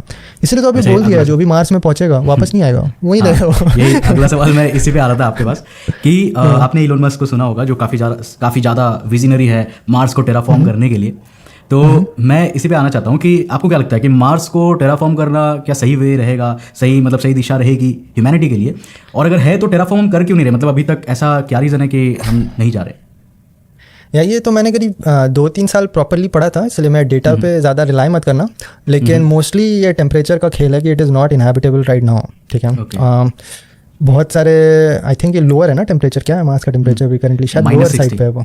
हाँ, तो फिर लोअर साइड में तो उतना में तो तुम्हारा पेट्रोल जम जाता है तो वहाँ पे तो तुम्हारी हड्डियाँ तो पक्का जम जाएंगी। तो वही बात है कि वो कम्प्लीटली डिफरेंट एक इन्वायरमेंट है, उसको टेराफॉर्म करना। फिर वही बात है कि तुम ऐसे बोल नहीं सकते कि क्या कर रहे हो, अभी तो अर्थ में इतनी सारे प्रॉब्लम है। ये सेम चीज़ इसरो को भी बहुत लोग बोल रहे थे कि क्या कर रहे हो, ये तो सी लविंग व्हीकल है, ये तो गिर जाता है जाके वहाँ पे बे ऑफ बंगाल में, इसको क्यों किए जा रहे हो। लेकिन अभी देखो इसरो का सपोर्ट देखो कैसे लोग सपोर्ट कर रहे हैं। वहाँ केरला में बस पे पत्थर फेंक देते थे लोग उस टाइम पे जब वहाँ पे इसरो का 90s का टाइम था ना, उस टाइम पे बस पे पत्थर फेंक देते थे इसरो के साइंटिस्ट पे, ठीक है। वो तो खैर पॉपुलेशन है और जो तुम्हारा ऑडियंस है उसका दिमाग बहुत ही ज़्यादा फ्रेजाइल होता है। तो जो भी है, तो आज तुम अगर बोलोगे कि क्या कर रहे हो, मार्स पे क्यों भेज रहे हो, तो भाई उसके बहुत सारे रीजंस हैं। एक तो है कि किसी ना किसी को कभी ना कभी तो स्टार्ट करना होगा। वैसा तो नहीं होगा कि स्टार्ट तो करना होगा। नहीं, कोई भी टेक्नोलॉजी को बिल्ड करने में बहुत टाइम लगता है ना। और ये अगर तुम्हें किसी और सेलेस्टियल बॉडी को अगर इनहैबिट करना है तो उसमें हो सकता है तुम्हारे सैकड़ों साल लग जाए, लेकिन कहीं ना कहीं तो स्टार्ट करना पड़ेगा, है ना। हो सकता है 100 साल लग जाए, 200 साल लग जाए, लेकिन वो टेक्नोलॉजी स्टार्ट ही नहीं होगा, तो उसके बाद से 100 साल लगेगा, ठीक है। तो क्या पता उस टाइम पे अपने घर पे तो एक कहावत है ना, जब आग लगे तो कुआं मत खोदो, पहले से खोद के रखो, ठीक है। इसी पे एक पैराडॉक्स भी है। एक पैराडॉक्स ये है कि वो जो स्टार्टिंग टाइम है वो कब होना चाहिए। जैसे किसी के मन में, मुझे याद नहीं है किन्होंने दिया था ये, बट एक आदमी थे, उनके दिमाग में ये आइडिया आया कि जैसे आज हमारी जो स्पीड है वो बहुत कम है। आज से 100 साल पहले हमारी स्पीड उससे भी ज़्यादा कम थी, ठीक है। तो उनका ये मानना था कि आज मान लो मैं एक रॉकेट भेजता हूँ प्रॉक्सिमा सेंटोरी वी पे, उसे जिसमें लाइट ईयर पे भी जाने पे हमें 4 साल लगेंगे, लाइट ईयर से जाने पे। और अगर आज हम भेजते हैं तो हमें सैकड़ों या फिर हजारों साल लग जाए वहां तक पहुंचते पहुंचते, ठीक है। तो उनका कहना ये था कि आज अगर हम भेज रहे हैं तो हमें इतना ज़्यादा टाइम लग रहा है, तो क्यों ना जब हम लाइट के स्पीड को अचीव कर ले तभी हम लॉन्च करें। अच्छा।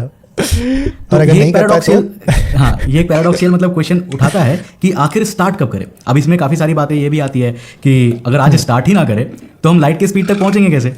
ये भी तो When in doubt always start right now। हाँ। ये सारे चीज़ बहुत ही सिंपल आंसर हो जाते हैं तुम्हारे। कभी भी तुम्हें डाउट है कि कब स्टार्ट करें तो वो अभी स्टार्ट करो, सिंपल सी बात है। क्योंकि इंसान को सबसे बड़ा कमी पैसों का नहीं होता, टाइम का होता है। इंसान के पास सबसे कम टाइम ही है, ठीक है। तो अगर तुम्हें लग रहा है तो ठीक है ना यार, बहुत सारे स्कूल ऑफ थॉट्स हैं। एक स्कूल ऑफ थॉट है कि इलॉन मस्क को लगता है नहीं भाई हमें तो इनहैबिट करना है, तो वो कर रहा है भाई। तुम्हें लगता है नहीं करना, मुझे यहाँ की गरीबी मिटानी है, तुम मिटाओ ना यार। तुम क्या कर रहे हो, तुम तो कमेंट्स मार रहे हो, तुम कुछ तो कर नहीं रहे हो। यही चीज़ है, उसको करना है वो भी नहीं। बीच के जो लोग रह जाते हैं वो फिर वही कमेंट्स और इसी में रह फिर से वही बिलीफ की बात आई ना, वो तुम्हारा ओपिनियन है ना, वो तुम्हारा बिलीफ है, तो वो तुम्हारा डिसीजन है, तो तुम करो ना यार। तुम्हारा बात सुन के इलॉन मस्क क्यों करेगा? वो भाई बिलियनर रिचेस्ट पीपल में आता है, वो तुम्हारी बात सुनने बैठा हुआ है। जो करना करेगा। तुमसे परमिशन तो लिया नहीं था उसने स्पेसएक्स स्टार्ट करने से पहले, तो प्राइवेटली फंडेड है ना। काफ़ी थॉटफुल ये आंसरिंग है। और ये चीज़ें मैं देखूंगा कि अपने कम्पिटिटिव एग्जाम्स में भी आते हैं। जैसे कि लोग जो है सोचते हैं कि एग्जामिनेशन के लिए यार कल से पढ़ेंगे, या फिर 12th के बाद अगर हम इसरो को ज्वाइन करेंगे तो हमें पता है कि ये कम्पिटिटिव एग्जाम्स होते हैं, लेकिन तैयारी हम कब करेंगे आज तो हमें नहीं समझ में आता, हम कल से करेंगे या जब हम उसी में ये concept when in doubt start right now वहीं से है, वही से है। तो चीज़ें वही है, इसलिए इस पे आया था। ठीक है, काफ़ी मज़ा आ रहा है। वैसे एक क्वेश्चन जो है ना हमारे व्यूवर्स का वो बहुत ज़्यादा रहता है। उन्हें ना मतलब जैसे काफ़ी सारे जो व्यूवर्स है वो रूरल एरियाज से है, जो कि पढ़ना चाहते हैं, विजन्स काफ़ी अच्छा है, लेकिन गवर्नमेंट स्कूल्स में, गवर्नमेंट कॉलेजेस में है, और वो चाहते हैं कि कैसे वो कम्पिटिटिव एग्जाम्स को दे, मतलब क्या प्रोसेस होता है, ये आप एक बार बता सकते हो? किस एग्ज़ाम का मतलब? एग्ज़ाम पे डिपेंड करेगा। हाँ, जैसे कि आप बस अपनी जर्नी को बताओ कि आपने जो कम्पिटिटिव एग्जाम है वो कैसे स्टार्ट किया, कब से स्टार्ट किया और प्रोसेस क्या रहा? ओके, देखो मेरे को करीब 3rd या 4th सेमेस्टर में पता चल गया था। एक प्राइवेट कॉलेज में इंजीनियरिंग कर रहा था, तो मैं अपना CGPA बहुत अच्छा रख रहा था। मतलब 12th तक तो मैंने भी पढ़ाई नहीं किया था, ये शायद मैंने मेंशन नहीं किया। 12 में मेरा ऐसे मैथ में 53 आया था, फिजिक्स में 61 आया था, और PCM में एवरेज मेरा 65% था, और टोटल 75% एग्रीगेट था। और AIEEE होता था तुम्हारा JEE मेंस, जस्ट उसके अगले साल 2013 से स्टार्ट हुआ था। उसमें AIEEE में मेरा रैंक 3,70,000 कुछ ऐसा था, मतलब बेकार रैंक था, कुछ नहीं होने वाला। तो अगर AIEEE में ऐसा है तो समझ लो बाकी कॉम्पिटिटिव एग्जामिनेशंस में भी ऐसा ही होगा। IIT तो मेरा निकला नहीं था, तो मैंने प्राइवेट कॉलेज में एडमिशन लिया। और फिर मेरे को एक ही तरीका लगा, अगर करियर अच्छा बनाना है तो CGPA बहुत अच्छा रखो और प्लेसमेंट अच्छा लो। उस टाइम तक कुछ भी इसरो विसरो नहीं था, और सेकेंड ईयर के बाद मुझे थोड़ा थोड़ा समझ में आने लगा कि हाँ मुझे स्पेस साइंस में इंटरेस्ट है। तो उस टाइम पे मेरा बस ये था कि हाँ CGPA बहुत अच्छा रखो। और इसरो का तो मुझे 2016 ग्रेजुएट करने के बाद पता चला कि वो अच्छा, इसका अंडर ग्रेजुएशन को भी लेते हैं ये, मतलब जस्ट जिसने बीटेक किया उसका भी साइंटिस्ट पोजीशन में होता है यहाँ पे रिक्रूटमेंट। पहले मुझे लगता था कि ऐसे PhD साइंटिस्ट बनते हैं, बस ऐसा ही, बहुत मैक्सिमम लोगों को ऐसे ही लगता होगा। हाँ, तो मुझे भी ऐसा ही लगता था। तो मैंने बस CGPA अपना उठाने का सोचा, तो CGPA मैंने 9.42 किया फर्स्ट सेमेस्टर में, सेकंड में 9.78, थर्ड में 9.89। और फिर मुझे समझ में आया कि प्लेसमेंट ही नहीं है मेरे कॉलेज में, तो इससे कुछ होने वाला नहीं है। और मैं भी थोड़ा अकड़ में, मैंने मैकेनिकल इंजीनियरिंग मैंने बताया मैं तो यही पढ़ूंगा, तो मैकेनिकल में और भी बुरा, मैकेनिकल में तो भाई IIT में बुरा हालत रहता है कि IITians को जॉब नहीं मिल रहा है मैकेनिकल और सिविल में, ठीक है। तो प्राइवेट को तो छोड़ ही दो, कोई गारंटी नहीं है। तब मैंने गेट का तैयारी सोचा कि मैं गेट का तैयारी करूंगा। तो मैंने बताया इसरो का मुझे कुछ आता पता था नहीं, तो सब कोई गेट करते थे, गेट सबसे पॉपुलर एग्जाम था। तो मैंने सोचा मैं गेट दूंगा और IIT बॉम्बे में एडमिशन लूँगा ताकि MTech अच्छे कॉलेज से हो और फिर मेरा करियर वहाँ से आगे जाए। तो मैंने वही 3rd 4th सेमेस्टर से डिसाइड कर लिया था। जब मैं, जैसे मैंने बताया, मेरा इंटर्नशिप एक सेल में था, सेल बोकारो में, स्टील अथॉरिटी में। तो वो थी बात 4th सेमेस्टर की बात की।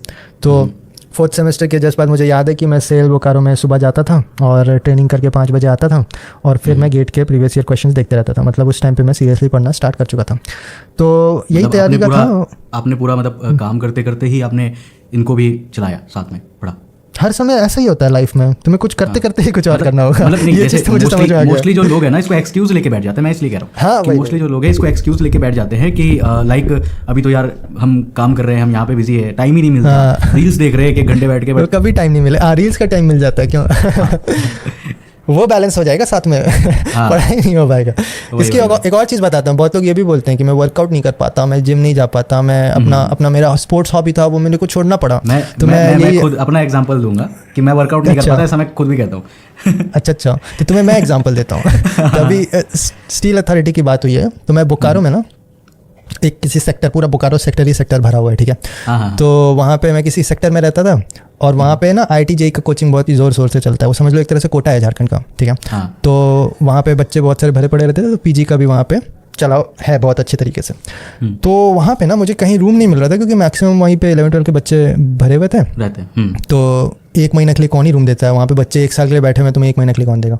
तो मुझे ना एक किचन में रूम मिला था, एक किचन ही खाली था, और किचन भी इतना बड़ा जितना बड़ा बेड होता है, ठीक है। ये मैं क्यों बोल रहा हूँ, क्योंकि वो किचन के अंदर एक बेड था और बस एक बेड ही था, ठीक है। तो ऐसे दरवाज़ा बाहर की तरफ खुलता था और अंदर में तुम्हारा एक स्टेप भी नहीं लोगे, तुम सीधा बेड पे पैर रखोगे, क्योंकि वहाँ पे बस एक बेड ही रखने का जगह था, जिसे हम पलंग बोलते हैं यार, लकड़ी का, ठीक है। तो सीधा तुम ऐसे दरवाज़ा बाहर खोलोगे, बेड पे पैर रखोगे और दरवाज़ा बंद कर लोगे, ठीक है। और ये बोकारो में जून की बात है, जून बोकारो, तुम्हें समझ में आ रहा होगा कि गर्मी कैसा रहता है, ठीक है। अब मेरे पास तो पैसा है नहीं कि मैं जाके जिम में भर्ती लूँगा कोई और उन्हें पे करूँगा, ठीक है। तो और किचन है, खड़ा होने का जगह नहीं है, मैं वहाँ पे भी वर्कआउट करता था, मैं वहाँ पे भी क्रंचेस करता था बेड पे, और एक रूम में एक छोटा सा पंखा है। अब ऑब्वियसली वर्कआउट करूँगा तो दरवाज़ा खिड़की खोल के तो करूँगा नहीं, बच्चे हैं चारों तरफ वहाँ पे, ठीक है। तो वहाँ पे मैं क्रंचेस करता था दरवाज़ा बंद करके, और गर्मी इतनी ज़्यादा है तो अच्छी बात है ना, कार्डियो होगा तुम्हारा। तो ये बात होता है कि जब तुम बोल रहे हो कि जब मैं ट्रेनिंग कर रहा हूँ उस टाइम पे मैं गेट का भी तैयारी कर रहा हूँ, मैं उस टाइम पे वर्कआउट भी कर रहा था। करने को सब कोई तुम साथ में कर सकते हो, नहीं करने को तुम कुछ भी नहीं करोगे, ठीक है। फिर तो तुमसे कॉलेज भी नहीं होगा, यहाँ का गेम मेंटालिटी है। हम जितना आलसी बनेंगे हम उतना आलसी बनते जाएंगे। तो ऐसा मुझे ये भी पता चला था कि आपको ब्लैक बेल्ट मिला हुआ है ताइक्वांडो में, शोटोकन कराटे में। हाँ, मैं वो भी कर रहा था। तो मेरा जो ब्लैक बेल्ट था वो मुझे वहीं उसी टाइम पे, जब मेरा 4th सेमेस्टर खत्म हुआ था ना, करीब उसी टाइम पे मेरा ब्लैक बेल्ट का भी एग्जाम था। तो शायद इसीलिए मैं इतना ज़्यादा वर्कआउट भी कर रहा था, क्योंकि मैंने उसी टाइम पे दिया होगा, क्योंकि मुझे याद है 5th सेमेस्टर में मेरा इंडियन आर्मी का इंटरव्यू था और मुझे उससे पहले ब्लैक बेल्ट चाहिए था, और मेरा वो इंटरव्यू भी निकला था इंडियन आर्मी का। तो वो इंटरव्यू तुम्हारा 5th सेमेस्टर में ग्रेजुएट एंट्रेंस था, समथिंग ग्रेजुएट एंट्रेंस था, क्योंकि वो कॉलेज में आए थे, वो हमारे कॉलेज में आए थे रिक्रूटमेंट करने, तो उनका इंटरव्यू था। उसके बाद एक SSB का जो होता है ना, फिजिकल एग्जामिनेशन, वो फिजिकल एग्जामिनेशन के लिए मुझे बुलाया गया था। करीब 23 जनवरी से लेके कुछ 1 वीक का होता है उनका, शायद 26 जनवरी था शायद। तो वो मैं जा नहीं पाया था क्योंकि मेरा 4 फरवरी को गेट का एग्जाम था 2016। लेकिन सोचो कितने सारी चीज़ बैलेंस हो रहे हैं साथ में। तो तुमने अच्छा हुआ अभी बात की कि उसी टाइम पे मेरा बेल्ट हुआ था। वही मैं सोच रहा हूँ कि मतलब आप समझो कि सारी चीज़ें अगर देखा जाए तो हम अपने दिमाग से कंट्रोल कर सकते हैं, लेकिन जहाँ दिमाग लिमिटेशन है ना, तुमने कितना कैप बना रखा है, तुमने क्या सोच रखा है कि तुम्हारा लिमिट क्या है। अगर तुमने पहले ही सोच लिया, वही तुम्हारा फर्स्ट अजम्पशन ही गलत है कि तुमने सोच लिया कि ये मेरा लिमिट है, तुमने सोच लिया कि ये दोनों चीज़ साथ में हो नहीं सकते, फिर तो गारंटीड नहीं हो सकते। सब चीज़ इंटरलिंक्ड है ना, कि वो मतलब रिसर्च भी वैसे ही होता है। तुमने सोच लिया कि इसका आंसर नहीं मिलना, तो कब तुम्हें तो नहीं मिलेगा किसी और को मिल जाएगा। यही चीज़ करियर में भी होता है, तुम्हें करना है तो कर लो, नहीं तो कोई और करके निकल जाएगा, ठीक है। तुम टेंशन मत लो। जैसे बार्क में भी मुझे बहुत लोग बोलते थे कि भाई ऐसा ट्रेनिंग स्कूल के साथ इसरो का तैयारी नहीं कर पाओगे, ये ट्रेनिंग स्कूल बहुत ही डिफिकल्ट है, ऐसा वैसा कोर्स नहीं है, ये मास्टर्स लेवल कोर्स है, न्यूक्लियर साइंस एंड इंजीनियरिंग पढ़ रहे हो, साथ में नहीं हो पाएगा। तो उनका नहीं हुआ और उनके सामने कोई करके निकल गया। यही होता है, तुमने बोल दिया नहीं हो पाएगा तो नहीं होगा, फिर कोई करके निकल जाएगा। करेक्ट।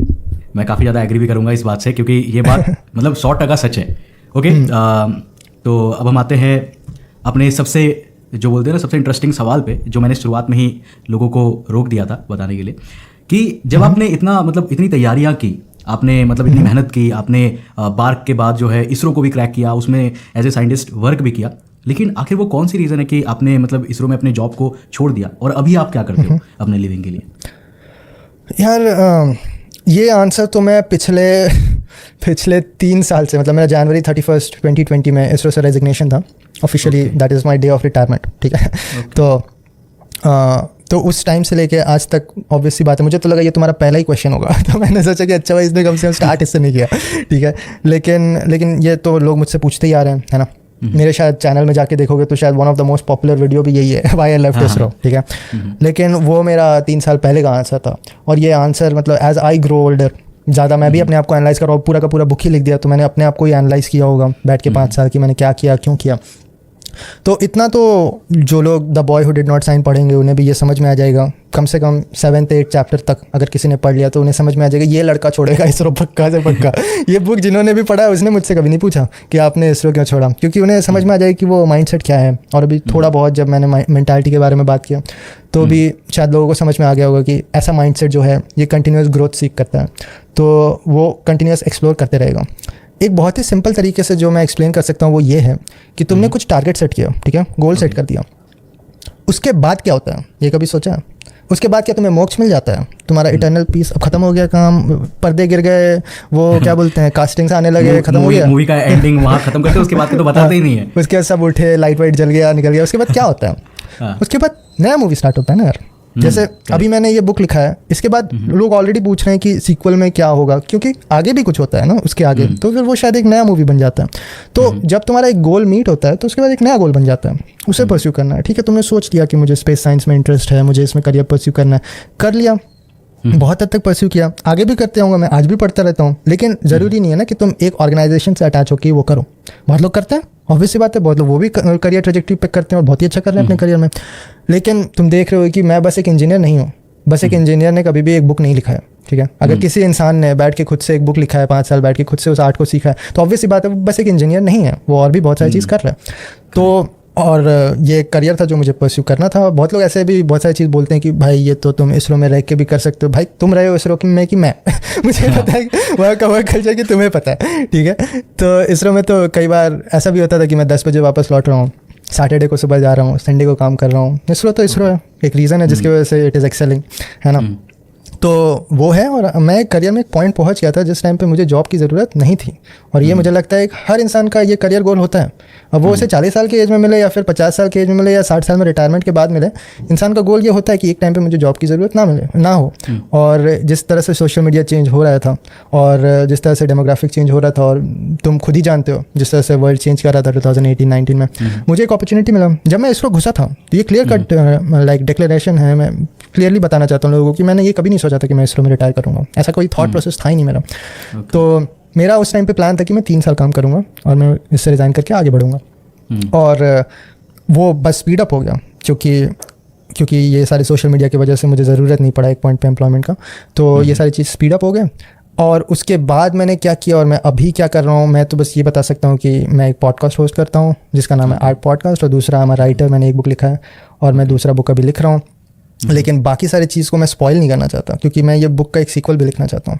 ये the boy who did not sign है, ये बहुत हद तक मेरे स्टोरी से रिलेटेड है, फिक्शन है बट ये रियल लाइफ के स्टोरी और एक्सपीरियंसेस से इंस्पायर्ड है। और जब मैंने पहले यूट्यूब में बात करना स्टार्ट किया था 2018-19 में, तो मुझे लगता है मैंने बहुत सारे चीज़ डिस्क्लोज कर दी है और बहुत सारे वीडियोस को मैंने बाद में रिमूव भी किया क्योंकि they are like proper chapters in this book, और they are like proper spoilers कि यहाँ पे जो 10th चैप्टर में जो सारा हुक है वही मैंने यहाँ पे एक वीडियो 4 साल पहले ही बना के फेंक दिया।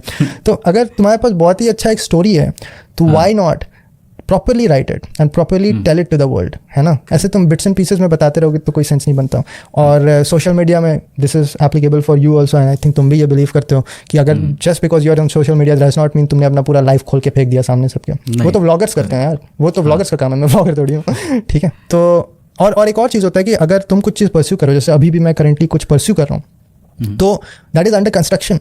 तुम्हारा देखते हो जब बिल्डिंग का अंदर कुछ कंस्ट्रक्शन हो रहा होता है तो बाहर से पर्दा गिरा देते हैं। मॉल जब बन रहा होता है ना तो उसे ऐसे दिखाते नहीं है कि ये बन रहा है, सबके आते जाते देख रहे हैं, है ना। तो ऐसा होता है। तो ये मैंने डिसीजन लिया है मूविंग फॉरवर्ड कि मैं अपनी पर्सनल लाइफ का बहुत सारी चीज़ ऐसे डिस्क्लोज नहीं करूँगा। जैसे मेरा लास्ट जो एग्जिस्टेंस या फिर एक्सपीरियंस शेयर्ड है that is only up till 2018 अक्टूबर, या फिर उससे भी पहले शायद सितंबर टू बी स्पेसिफिक, जब मेरा ऐसे इसरो में ज्वाइनिंग वाइनिंग था। हाँ, अक्टूबर लास्ट आई थिंक चैप्टर का जो है दैट इज़, क्योंकि मैंने इस बुक में डेट पे बहुत ध्यान रखा है। हाँ, एक बस थोड़ा सा शॉर्ट तुम्हारा लास्ट चैप्टर में दिखेगा अक्टूबर 2019 का, जहाँ पे मैं इसरो का वर्क थोड़ा सा दिखाना चाहता हूँ so that people understand what he was working for all along. But उसके जस्ट पहले बहुत गैप है और अक्टूबर 2018 में लास्ट एक्सपीरियंस शेयर है। तो पिछला 5 साल मेरा ब्लैंक है, किधर क्या कर रहा हूँ। बेसिकली लोगों को इतना पता है कि मैं बुक लिख रहा था, ऑब्वियसली बात है, लेकिन बाकी तो मैं उतना ज़्यादा डिस्क्लोज नहीं करना चाहता हूँ। But I am an engineer, I am a writer right now. Correct. तो अब अपने आखिरी सवाल पे आते हैं। वो सवाल थोड़ा सा इंटरेस्टिंग है। वो ये है कि लाइक आपने इसरो छोड़ा और आपका जो मेन एम अभी है वो आप राइटर बनना चाहते हो, अपने राइटिंग करियर को आगे बढ़ाना चाहते हो, अपने स्टोरी को बताना चाहते हो। और इसी के साथ आप यूट्यूब भी आए, आप इंस्टाग्राम भी चलाते हो, तो आपने मतलब अपने आप को एक क्रिएटर में, एक वीडियो क्रिएटर में खुद को ट्रांसफॉर्म किया, ठीक है। तो आपको क्या लगता है कि एज ए क्रिएटर मतलब लोगों के लिए क्या चांसेस है? क्या लोगों को सब छोड़ के सिर्फ क्रिएटर आना चाहिए, या फिर यहाँ पर कुछ चीज़ें हैं जो दिमाग में रखने के बाद लोगों को मतलब इस फील्ड में आना चाहिए, अगर वो आना चाहते तो? यार ये मेरा पर्सनल बिलीफ है, ठीक है। ऑब्वियसली बहुत लोग फुल टाइम यूट्यूबर्स भी हैं। तुम्हारा मुझे नहीं पता, क्या तुम अपने आपको फुल टाइम यूट्यूबर कंसिडर करते हो? Full time. ओके, तुम फुल टाइम यूट्यूबर। तो कई लोग हैं फुल टाइम यूट्यूबर हैं, वो अच्छा करियर परस्यू कर रहे हैं, वेल्दी करियर भी परस्यू कर रहे हैं, और पैशनेट करियर मतलब जिस पे वो पैशन रखते हैं वो उसी को परस्यू कर रहे हैं। And huge percentage of people are also inclined कि मुझे लोग रिकग्नाइज करें, और that is a lot associated with fame, तो उन्हें वो भी मिल रहा है। बट मेरा पर्सनल बिलीफ ये है कि मुझे अपना करियर कभी भी 100% सोशल मीडिया से कनेक्टेड नहीं रखना। मेरा उल्टा है, मतलब social media is like a outlet for me. मतलब I am a common person जिसके पास एक वॉइस है। I am like a silent creator, जैसे writing it is a very introvert kind of hobby और passion that you pursue.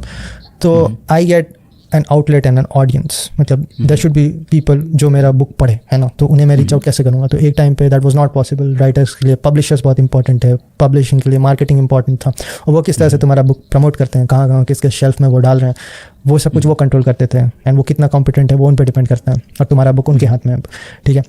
But as a writer मुझे वो audience मिला, तो मैंने हमेशा से सोशल मीडिया को इसी तरह से यूज़ किया। इवन जब मैंने इसरो छोड़ दिया था उस टाइम पे भी मैं फुल टाइम यूट्यूबर या सोशल मीडिया क्रिएटर नहीं था। मैं साइड बाय साइड टीचिंग भी कर रहा था। मैंने साइड बाय साइड एक स्टार्टअप भी किया, that was towards personality development, उसे आर्ट ऑफ स्पीकिंग बोलते हैं। It's like a full fledge programme to improve your communication skill, personality, confidence, spoken English, जो मतलब जिसमें टाइम लगा मुझे 2 साल मैं उस पर भी इन्वेस्ट कर रहा था कि कैसे ये डेवलप किया जाए। तो I was not a full-time social media or a content creator, but I was continuously using it, और आज भी मैं वही करता हूँ, और जो मुझे लगता है हर किसी को करना चाहिए if you have like a brand that you want to create, ठीक है। तो there's a place for it। हाँ, मतलब कहने का मतलब यही है कि जो लोग हैं उनके पास अगर एक एम है, कुछ दिमाग में रख के आ रहे हैं, तो वो डेफिनेटली इसका फ़ायदा उठा सकते हैं सोशल मीडिया का। आप चाहे वीडियो क्रिएटर बनो, आप फुल टाइम ना दो, बट आप इसका फ़ायदा उठा सकते हो, चाहे आप बिजनेस करो, चाहे आप कोई भी सेक्टर में जाओ, करेक्ट। क्योंकि लोगों को फ़ायदा दिखता है। अगर मान लो कि आप एक कपड़े बेचने की आपकी दुकान है, आप यूनिक स्टाइल ऑफ कपड़े रखते हो, अब आपको उसको प्रमोट करने के लिए ना मतलब काफ़ी हाथ पैर मारना होगा। लोग जब तक लोगों को पता नहीं, क्योंकि इतना कॉम्पिटिशन बढ़ चुका है, लोगों को पता नहीं रहेगा, तो वो खरीदेंगे कहाँ से?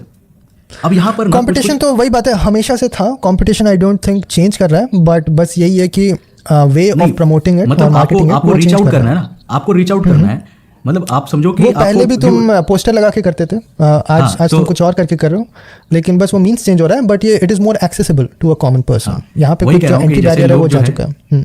लोग जो है वो कैसा है कि वो इन सोशल मीडियाज के थ्रू जो है अपने आप को हर एक सेक्टर में, चाहे बिजनेस हो चाहे किसी भी चीज़ में हो, अगर आपके अंदर का कोई गुण है तो आप उसमें निखार लाओ, आप उस चीज़ को करो। क्योंकि लोग देखेंगे तो उनसे ज़्यादा अप्रिशिएट और कौन करेगा? आपको कैसे पता चलेगा कि आप उस फील्ड में अच्छे कर रहे हो या नहीं कर रहे? और आपको कैमरे के पीछे मतलब क्या ही फर्क पड़ता है? आप यहाँ करते जाओ, आप वीडियो क्रिएट करो, आप किसी भी फील्ड में जाओ, बट इस चीज़ को आई थिंक कि करना चाहिए। लेकिन हाँ, एक चीज़ है जो रील्स वाले करते हैं, उन चीज़ों में मतलब मैं उन पर ज़्यादा बिलीव नहीं करता। जो कंटेंट ऐसे आते हैं काइंड ऑफ, आपने भी देखे होंगे जो मेजरली लोग देखते हैं स्वाइप अप करते हुए। नहीं, मैं समझ रहा हूँ तुम क्या बोल रहे हो। उसे एक्सप्लेन करने की ज़रूरत नहीं है, बस अभी समझ रहे हैं। करेक्ट। तो वही मैं कहना चाहता हूँ कि मेरा पॉइंट ये है कि लाइक लोग ना काफ़ी ज़्यादा इन्फ्लुएंस हो जाते हैं, उनको लगता है ये तो ईजी टास्क है और ये करते हैं और फेम हो जाएगा। तो वैसे लोगों का कुछ कभी नहीं होना था, वो कुछ उनका कुछ कभी नहीं हुआ, क्योंकि उनका जो वही फर्स्ट अजम्पशन गलत है, क्योंकि वो चाह रहे हैं ये सारे चीज़ पैसे और फेम के लिए। वो सेकेंडरी और कॉम्प्लीमेंट्री होता है हमेशा, ठीक है। तुम्हारा जो प्रायोरिटी होता है वो हमेशा ये होता है कि तुम्हें क्या करना है, जो करने में तुम्हें मज़ा आता है, और उसे तुम अपना सोर्स ऑफ इनकम कैसे बना सकते हो। This is your objective. लेकिन वो ये सोच के स्टार्ट नहीं करते। कुछ लोग तो बच्चे, मुझे ये प्रॉब्लम कुछ लग रहा है, 18 साल के भी नहीं हुए अभी, ये पूछना स्टार्ट कर देते हैं कि मैं अपना इनकम कैसे बनाऊँ ताकि मुझे अपने मम्मी पापा से पैसे मांगने की ज़रूरत ना पड़े।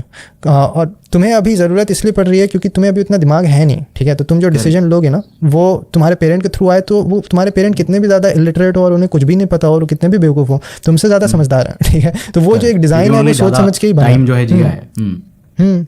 अरे one of the lines from this book is that the dumbest senior will beat you in experience. This is like one of the lines तुम शायद फर्स्ट या सेकंड चैप्टर में पढ़ोगे, तो that is very true. Like experience तो ज़्यादा है ना उन्हें, वही सारी चीज़ तो आ गया फिर से कि मतलब जिस तरह से हम इंफॉर्मेशन शेयर करते थे तब कुछ लोगों को ज़्यादा पता चला, तो वो किससे पता चला? जिसने ज़्यादा एक्सपीरियंस किया, उसी से पता चला जो ज़्यादा सर्वाइव किया।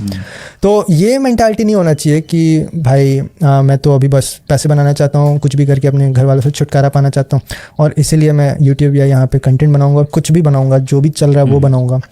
तो फिर तो भाई बर्बादी तो है ही ऑब्वियसली। अभी इतने सारे तुम केसेस देख रहे हो कि मेट्रो में कोई जाके नाच रहे हैं, कोई आधे कपड़े उतार के कोई कुछ कर रहे हैं, तो और उनके एजेस देखोगे तो ऐसे 16 साल 17 साल ऐसे बच्चे मिल रहे हैं।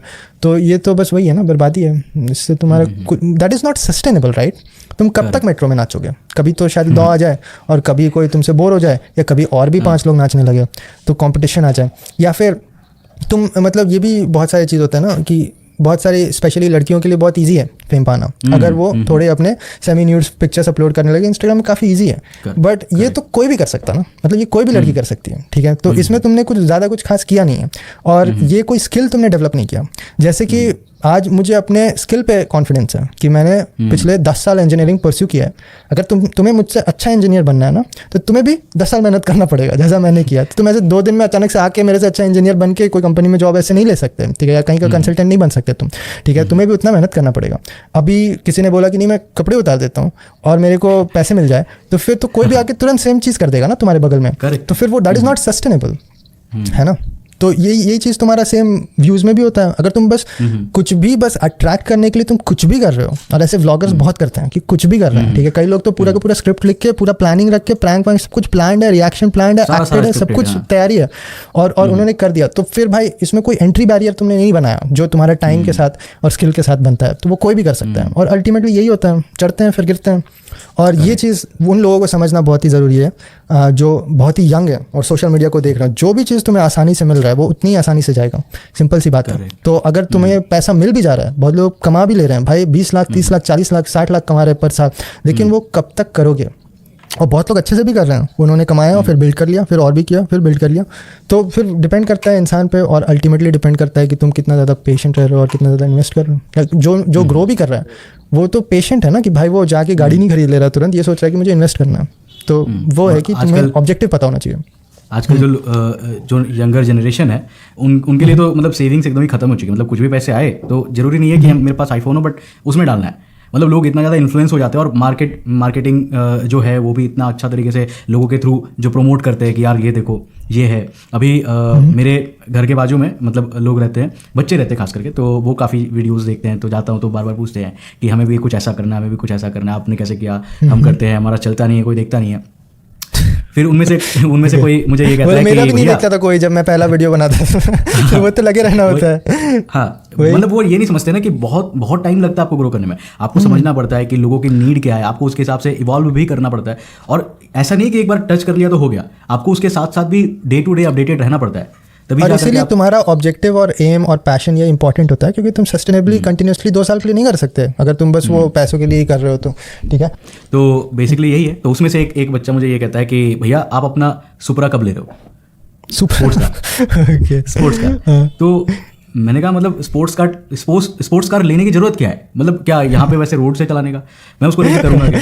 अब माइलेज वो बंदा इसलिए वो बंदा इसलिए कह रहा है क्योंकि उसने किसी के ब्लॉग्स में देखा है। अब सभी को पता होगा कि व्लॉग्स ये पूरे नकली होते हैं और लोग मतलब एक यूट्यूबर इतना अंधा पैसा नहीं कमाता कि वो दिन पे दिन हर महीने एक नया स्पोर्ट्स कार मंगवा ले, 1 करोड़ का 2 करोड़ का। ये सारे कंपनीज के गेम होते हैं। ये क्या करते हैं, अपने प्रोडक्ट्स देते हैं ताकि उनका जो वो है ना, जैसे मार्केट है वो इंडिया में बेस हो, उनको धीरे धीरे पता चले कि यार ऐसा भी है, ये कार भी उतारे, मेरा एक एम बन जाए जिंदगी भर का कि लोन लेना, ये ले लेना। बट मटेरियलिस्टिक जो चीज़ें हैं उनको अगर आप जोड़ के रखोगे अपने साथ और उसको आप सोचोगे फिर लेने के बाद क्या होगा? वही चीज़ है कि आपने उस चीज़ को पा तो लिया, आपको आईफोन के पहले आपका माइंड सब कहेगा कि यार मेरे को क्यों नीड है, इतनी सारी दिक्कतें हो रही है, ये हो रहा है, अगर आईफोन रहता तो ऐसा हो जाता। मैं एकदम वक्त भाई अरे ये तो तुम्हें आगे जाके पता चलेगा कि जिसके पास बहुत ज़्यादा घर बंगला और गोल्ड वॉच और बहुत ही महंगे महंगे कपड़े हैं ना, वो एक्चुअली सबसे ज़्यादा गरीब है। तुम्हें ये नहीं समझ में आ रहा कि अमीर एंड्रू टेट नहीं है, अमीर बिल गेट्स है जो कि वही स्वेटर और वही चप्पल जूते पहन के वो घूम रहा है। और अमीर स्टीव जॉब्स था जो सेम टर्टल नेक में निकाल दिया टाइम, ठीक है? वो लोग अमीर है क्योंकि उनका पैसा जो है ना वो सेविंग में जा रहा है, इन्वेस्टमेंट में जा रहा है। जिसके पास ऐसे गाड़ी दिखाने के, चश्मे दिखाने के हैं, उनके पास सारे पैसे तो वहीं जा रहे हैं। तो ये मेंटालिटी होता है कि रिच माइंडसेट क्या होता है, रिच माइंडसेट फ्लैशी कभी नहीं होता।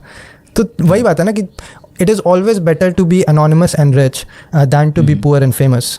तुम बहुत ही फेमस हो कि तुम बहुत ही अमीर हो, लेकिन तुम्हारे पास घर में पैसे नहीं है, बस दिखावा का है तुम्हारे पास सब कुछ, तो उसका क्या मतलब? रिचनेस तो तुम्हारे लिए होता है ना यार, कि तुम अच्छी अच्छी जगह घूम पाओ, तुम अच्छा खा पाओ और तुम बहुत ही खुश रह पाओ, तो तुम्हारे लिए वेल्थ है। हाँ, दिखाने से क्या होता है वो तो उसका कोई लिमिट ही नहीं है। लोग तो कुछ ना कुछ कहेंगे ही, तुम अच्छा करोगे तो भी, कमा लोगे तो भी। तुम आज सुपरा खरीद लो, फिर पूछेंगे बुगाटी कहाँ है उसका कोई एंड नहीं होता ना। ये मुझे नहीं पता सुपरा में और बुगाटी में कौन ऊपर है, शायद बुगाटी ऊपर है, मुझे वेरॉन तो ऊपर है।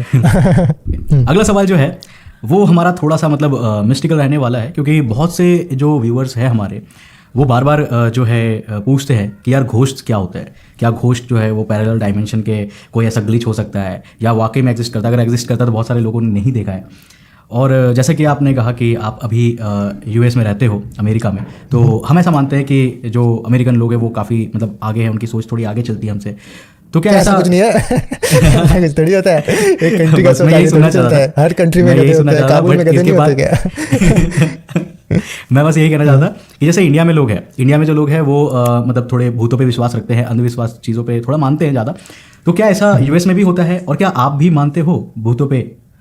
नहीं, मैं तो भूतों पे बिल्कुल भरोसा नहीं रखता यार। लेकिन हाँ, मैं हॉरर मूवीज़ भी नहीं देखता, शायद इस ये चिकन एक प्रॉब्लम है, शायद मैं इसलिए नहीं देखता या फिर मैं नहीं देखता इसलिए मुझे भरोसा नहीं है, कुछ भी हो सकता है। लेकिन तुम तो देख ही रहे होगे कि मैं ऐसा तो कोई लोगों से मैंने कभी, देखो बात ये है कि मैं इंटरेस्टेड नहीं हूँ, तो कोई भी मेरे सामने भूतों की बात करना स्टार्ट करता है तो मैं कट लेता हूँ मुझे नहीं इंटरेस्ट है। तो शायद मैं सही इंसान नहीं हूँ, लेकिन मुझे लगता है हर कल्चर, हर सोसाइटी घोस्ट के बारे में बात ज़रूर करता है ना। ये तो हमेशा just like fairy tale again. तो मेरा थॉट प्रोसेस अगर देखो तो it is very logic oriented, है ना। तो may be that's the reason why मैं रिलीजन पे भी भरोसा नहीं करता, शायद गॉड पे भी भरोसा नहीं करता।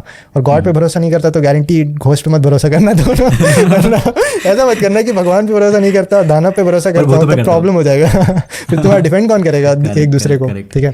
बट तो मैं दोनों तो होता है सभी के अंदर, एक डर तो नहीं, मेरा उसका फियर तो कभी नहीं रहा है कि मैं कभी रात को अकेले घूम रहा हूँ तो मुझे भूतों से डर लग रहा है। मैं ऐसे लोगों को जानता हूँ, ऐसे लोगों को मैं बहुत क्लोजली जानता हूँ जो भूत से डरते हैं, अकेले अंधेरे में चलने से डरते हैं। जब वो रात को वॉशरूम से आ रहे होते हैं तो उन्हें लगता है पीछे कोई है ऐसे लोगों को मैं जानता हूँ और मुझे समझ में आता है कि डर क्या होता है, ठीक है। क्योंकि मैं भूतों से नहीं डरता, लेकिन इसका मतलब ये नहीं कि मैं डरता नहीं हूँ, ठीक है। तो मुझे पता है कि डर क्या है, तो मैं ये चीज़ को समझता हूँ। और फिर से when it comes to like understanding the limitation of human understanding, मैं किसी भी चीज़ या किसी भी आइडिया को रिजेक्ट नहीं कर सकता और ये नहीं बोल सकता कि ये तो नहीं हो सकता, लेकिन मेरा भरोसा नहीं है इसमें। हाँ, ये तुमने जो पैरेलल यूनिवर्स का ये सब बात किया था, ये बहुत पहले, शायद 7-8 साल पहले, जब मैं पैरेलल यूनिवर्स पढ़ रहा था और स्ट्रिंग थ्योरी ये सब देख रहा था, तब शायद मैंने भी ये सोचा था कि शायद ये this is nothing but to universe kind of super imposing momentarily. हाँ, जैसे यूनिवर्सेस तो लाइक फिल्म शीट की तरह होते हैं ना, पैरेलल यूनिवर्सेस, तो वो that is also like vibrating, तो शायद वो इंटरसेक्ट कर जाए कहीं, शायद वहीं से तुम्हारा पोर्टल्स और ये सारी चीज़ का भी आइडियाज़ आया है। तो this is just like philosophy और फिक्शन में भी। तो एज अ राइटर मैं ये सारी चीज़ के बारे में सोचता हूँ सोचता हूँ क्या लिखा जा सकता है। करेक्ट। और एक और क्वेश्चन ये है कि जैसे मैं ना IIT खड़गपुर गया था, NIT राउरकेला गया, तो हर जगह मैं ये पूछता हूँ, जैसे आप IIT बॉम्बे से हो, तो जैसे IITs में ना मतलब ऐसी स्टोरीज थोड़ी फैली हुई रहती है भूतों की। मैंने हर जगह जाके पूछा था, वहाँ भी पूछा था, वहाँ भी लोगों ने कहा था कि ऐसा अलग अलग, ये तो रहता है हर तो आपका कुछ ऐसा कुछ याद अगर IIT बॉम्बे का? नहीं, मैं IIT बॉम्बे में कभी नहीं था। मैंने IIT बॉम्बे में मुझे एडमिशन मिला था, लेकिन सेम ईयर मुझे बार्क में एडमिशन मिला था, तो मैं बार्क ज्वाइन कर लिया, है ना। मतलब 2017 में दोनों ही चीज़ हुआ था। तो मेरा कॉलेज जो था जहाँ से मैंने अंडर ग्रेजुएशन किया, वहाँ पे भी था एक टंकी है इस टंकी से दूर रहना, इसमें क्रैक है, ये प्रोपोगेट करते रहता है, इससे बच के रहना बस। और स्पेशली जहाँ मैं बड़ा हुआ था, ध्रुवा एरिया जो है, मेनली मतलब मैं आधा मेरा 5th क्लास तक मेरा जो परवेश हुआ है वो कांटाटोली एरिया रांची में हुआ है, और उसके आगे ध्रुवा जो कि हैवी इंजीनियरिंग कॉर्पोरेशन के लोकेलिटी में है। तो वहाँ तो काफ़ी किस्से थे, क्योंकि वहाँ पे एक डैम था, और भाई मैं जहाँ पे मेरा घर था उसके पास तो मैंने उल्टे गड़े लोगों को देखा है, क्योंकि वो बहुत ही क्राइम इन्फेस्टेड एरिया है। तो वहाँ पे क्या होता था कि मर्डर होते थे और वहाँ पे लाके गाड़ देते थे, और कहीं और मर्डर हुआ वहाँ गाड़ दिया। ध्रुवा डैम में कि कई बार पता चला हम वहाँ पे तो नहा रहे थे एक दिन पहले पानी में घुस के, अगले दिन न्यूज़पेपर में आता है कि वहाँ से 200 मीटर दूर तो मर्डर हुआ था कर ली ऐसे मतलब केसेस थे। तो ऑब्वियसली वहाँ से कहानियाँ भी निकली बहुत सारी कि ये भूत हैं, इस जगह मत जाना। तो मेरे को पता नहीं फॉर सम रीज़न बचपन में भी कभी भूत का, हाँ एक चीज़ मुझे याद है कि जब मैं बहुत ही छोटा था 3-4 साल का, उस टाइम पे मैं भूत से बहुत ज़्यादा डरता था, इतना मुझे याद है। वो होता है ना जैसे बहादुर हम बोलते हैं उसे, हर लोकेलिटी में एक होता है जो ठन ठन करके अपना डंडा मार मार के जाता है कि हाँ मैं हूँ, मुझे लगता था वो भी कोई भूत है लेकिन ये बहुत ही पहले की बात है, 4 साल 5 साल की एज की बात है, क्योंकि मैं अपने फैमिली में सबसे छोटा हूँ, मतलब मेरे फादर सबसे छोटे, उनके 5 भाई, तो वो भी सबसे छोटे, फिर मतलब मेरे कज़न, मैं भी छोटा बेटा, तो सारे लोग मेरे से बड़े, कज़न वज़न सब में। तो क्या होता है कि सब मेरे को डराने के पीछे पड़े हुए थे, तो एक ही मिलता था डराने को, तो उस टाइम पे मेरा भूत से बहुत डर था, लेकिन पता नहीं क्यों मेरा लॉस्ट हो गया। आई थिंक ये जो भूतों का जो कॉन्सेप्ट है ये हमारे डर से ही पैदा लेता है, क्योंकि हमें बचपन से ही ये जैसे छोटे बच्चों का नहीं है वहाँ मत जा, वहाँ भूत है, यहाँ मत जा, तो वो चीज़ यहीं से दिमाग में बैठ जाता है, और फिर वो धीरे धीरे करके कोई तो होता है जो कि छोड़ देता है कि यार आज तक तो देखा नहीं है, बट कोई है, जैसे हम अंधेरे से बहुत ज़्यादा डरते हैं और हमारा ब्रेन है वो हर जगह मतलब पैटर्न्स ढूंढता है, तो हमें कहीं पे कुछ ऐसा दिख जाए जो हाथ जैसा लगता है, तो अंधेरे में हमें पूरा वो हाथ दिखेगा, बॉडी दिखेगा, किसी का सर भी दिख सकता है, तो ये चीज़ें होती है, और आई थिंक ये सारा माइंड का ही गेम होता है भूतों का। काफ़ी सारे लोग इसमें पूछते हैं। वैसे आप जैसे तुम्हारा ऑडियंस पसंद करते हैं क्या काफ़ी भूत की स्टोरीज? मेरे कोचिंग इंस्टीट्यूट में एक टीचर थे जो भूत की कहानियाँ काफ़ी बताना चाहते थे, वो अपने वो एनटीपीसी में वो काम करते थे, तो वो भी कभी कभी स्टोरीज बताते थे कि हाँ वहाँ पे मतलब एनटीपी पावर प्लांट है, तो फिर से वो एक्सटीरियर है, तो वहाँ पे काफ़ी सन्नाटा सा है, सुनसान सा है, तो वहाँ पे भी भूतों की स्टोरीज काफ़ी बनते थे, तो कभी कभी हमें सुनाते रहते थे कुछ हाँ। मतलब ऑडियंस का कैसा है ना कि ये लोग अभी जो है इसमें ये 11-12 IITs इनमें है, तो ये लोग क्या है कि अभी इनका दिमाग डेवलप हो रहा है, तो ये चीज़ों को एक्सप्लेन करना चाहते हैं कि ये जानना चाहते हैं कि घोस्ट है क्या, आप क्या राय रखते हो, भगवान क्या है, आप क्या राय रखते हो, तो इसीलिए मैं सही बात है, इनको ले रहा हूँ। क्वेश्चन तो क्यूरियोसिटी तो बहुत ही अच्छी चीज़ है। हाँ, वैसे मैं आपको बता दूं कि आशीष जी जो है ये, मैं जहाँ रहता हूँ जमशेदपुर, यहाँ काफ़ी पास में ये रहते थे, जो कि रांची है, झारखंड की राजधानी है, और काफ़ी अच्छा लगा मुझे इनके साथ मतलब पॉडकास्ट में कनेक्ट होने में, क्योंकि मुझे पता चला ना कि रोडवे से एकदम मतलब अभी तो और हाँ अभी तो और ऑब्वियसली रोड अच्छे हो गए, और रोड अच्छे हो गए, तो अभी और काफ़ी अच्छा हो गया। मैं कहना चाहूँगा कि अगर आप कभी भी आते हो रांची तो डेफिनेटली वी विल मीट, और जो है हम साथ बैठ के कुछ ना कुछ आपके लिए फिर से लेके आएंगे। बाकी एक और बात यह है कि जैसे अगर आप अभी जैसे आप USA में रहते हो, तो एरिया 51 के बारे में आप क्या सोचते हो? यार एरिया 51 का फिर से वही बात आ गया कि गवर्नमेंट ने एरिया छुपा रखा है कि नहीं, है ना? तो मुझे लगता है यार एक डेमोक्रेटिक कंट्री में जहाँ इतना फ्रीडम ऑफ स्पीच है, तुम कोई चीज़ को इतना छुपा नहीं सकते। आई डोंट थिंक सो, ऐसा आई don't think it is even possible कि तुम कोई चीज़ को ऐसे छुपा के रखोगे और किसी को कुछ पता नहीं चला, और कोई भी उस पर काम किया, या तो तुम्हें जितने लोगों ने भी उस पर काम किया, जितने लोगों ने भी एरिया 51 इस पर हमने बात किया था बहुत पहले, 51 मैंने टॉक एंड फायर पॉडकास्ट जो था उस पर हमने एरिया 51 को कवर किया था, उस टाइम पे मैंने रिसर्च भी किया था प्रॉपर्ली, बट ये फिर से 3 साल पहले की बात है। तो फिर मतलब जितने लोगों ने भी वहाँ पे पैर रखा, सबके पैर काटने होंगे, उनको मारना होगा, उनको चुप कराना होगा, नॉन डिस्क्लोजर, तो कितने ही लोगों को रोकेगा। क्योंकि अभी भी तुम देखोगे जो रोगन पॉडकास्ट में भी कुछ लोग आके ऐसे बात कर रहे हैं कि हाँ भाई मैं एयरफोर्स में था और मैंने ये कुछ देखा है, तो वो बात कर सकते हैं। एरिया 51 वाले नहीं बात कर पा रहे आज तक। तो US में बहुत प्रॉब्लम्स हैं, ठीक है, सारे कंट्रीज में प्रॉब्लम होते हैं, और US को लोग बेस्ट कंट्री बोलते हैं, वो भी गलत है, लेकिन US is best in one way, it is having the best laws for freedom of speech. ये टू दिस डे और अभी करेंट डे एंड एज में that is what you should know कि यहाँ पे फ्रीडम ऑफ स्पीच का सबसे ज़्यादा वैल्यू है, ठीक है। तो आई डोंट थिंक कि इस कंट्री में तुम ऐसे छुपा सकते हो। अगर छुपा भी रखा है तो 5 से 10 साल की बात है। इतना सोशल मीडिया में आई डोंट थिंक कि तुम एलियन को पकड़ के रखे हो और तुम मतलब उसे सीक्रेट रख चुके हो। ये मेरा बिलीफ है ऑब्वियसली, बट ये स्पेकुलेशन है, क्योंकि सेम सिमिलर वो जो आइडियाज आते हैं ना, moon landing, fake moon landing का जो कॉन्स्पिरेसी है, उसमें भी मुझे सेम लगता है यार। As a person who has worked with rocket science, it is 100% possible logically अगर देखा जाए, और plus you can not hide it. Conspiracy ways में लेके जाते हैं, एक से एक मतलब नए चीज़ें डिस्क्लोज करेंगे कि ये ऐसा नहीं था, ये वैसा क्यों था। तो क्योंकि इसमें हमें मून रॉक्स भी मिले हैं, तो आप इसे मतलब झूठा साबित तो नहीं कर सकते, क्योंकि वो तो सैंपल्स लेके भी आए थे जिस पे स्टडी किया जा रहा है अभी भी, और ठीक है, वो तो अलग हो गया काफ़ी। आई थिंक हमारी पॉडकास्ट जो है ये काफ़ी लंबी हो गई है और हमने काफ़ी लंबा बात किया है। थैंक यू सो मच, आपने हमें ज्वाइन किया। अगर आपके कुछ सजेशंस हैं जो आप हमारे व्यूअर्स को देना चाहोगे, जो कि प्रिपरेशंस कर रहे हैं और जो चाहते हैं, जो एम रखते हैं कि हम भी आगे जाकर कुछ अचीव करें, तो प्लीज़ कुछ सजेशन हमारे व्यूअर्स को दीजिए। देखो मेरा तो जो मेन ऑडियंस है that ranges from 20 to like 28, ठीक है, मतलब जो मेनली कॉलेज में है या फिर वर्किंग प्रोफेशनल है। लेकिन रिसेंटली काफ़ी लोग जो लाइक बिलो 18 हैं जो या फिर कॉम्पिटिटिव एग्जाम जैसे IT का तैयारी कर रहे हैं ये लोग, मतलब बच्चे कई आजकल मैं देख रहा हूँ कमेंट सेक्शन में 10-12 क्लास में, उन लोगों का जो मैंने सबसे बड़ा प्रॉब्लम देखा है अभी वो ये है कि ऑब्वियस सी बात है वो सबसे मैलेबल है, मतलब उन्हें इन्फ्लुएंस करना सबसे आसान है, ठीक है। और जो यूट्यूबर्स हैं ये काफ़ी फ़ायदा उठा रहे हैं उसकी, मतलब मैं आज तक ये नहीं पकड़ पा रहा कि कौन सा यूट्यूबर सच में भलाई चाहता है इनका, ऐसा बहुत कम ही मुझे लोग दिखते हैं। मतलब ये समझ लो कि अगर कोई खड़ा होकर बोल रहा है कि मैं तुम्हारे भलाई के लिए प्रोपेगेंडा चला रहा हूँ, तो वो तो फर्स्ट रीज़न है तुम्हें समझने के लिए कि वो तुम्हारे भलाई के लिए नहीं है।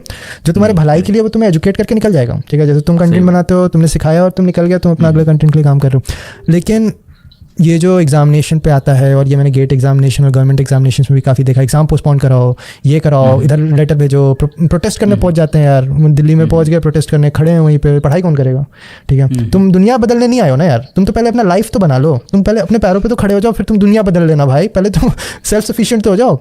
इस दुनिया में कौन अपने माँ बाप पे डिपेंड होकर दुनिया बदला है? कोई बदला है क्या? मम्मी पॉकेट मनी दे दो, मैं जा रहा हूँ दुनिया बदलने। हाँ, ऐसा नहीं होता ना यार, दुनिया बदलने वाले हैं ना यार IAS ऑफिसर्स, वो लोग बना रहे हैं ना बहुत सारी चीज़, ठीक है, वो कर रहे हैं काम अपना। तुम जो चीज़ चेंज करना चाह रहे हो वो चेंज भी हो जाएगा ओवर टाइम, ठीक है।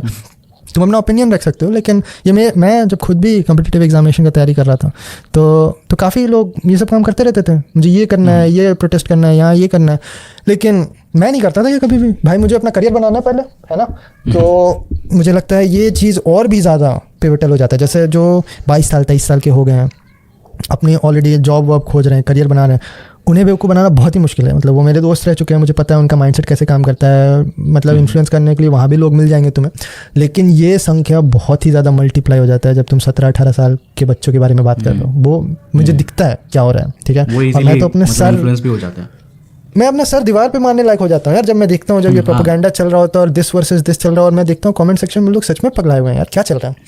तो मुझे लगता है कि तुम किसके लिए कर रहे हो, और भी कुछ मतलब ये तो मतलब नॉर्मल ह्यूमन रिफ्लेक्स है ना कि एक सेलिब्रिटी का बच्चा हुआ तो उसके बच्चे के को पोस्ट लाइक कर रहे हो और फिर तुम उसका कमेंट मतलब क्यों क्या कर रहे हो तुम? हर चीज़ में तुम्हारा लॉजिकल क्वेश्चन आना चाहिए कि मतलब क्यों कर रहा हूँ मैं ये, तो उसका कोई सेंस नहीं बनता।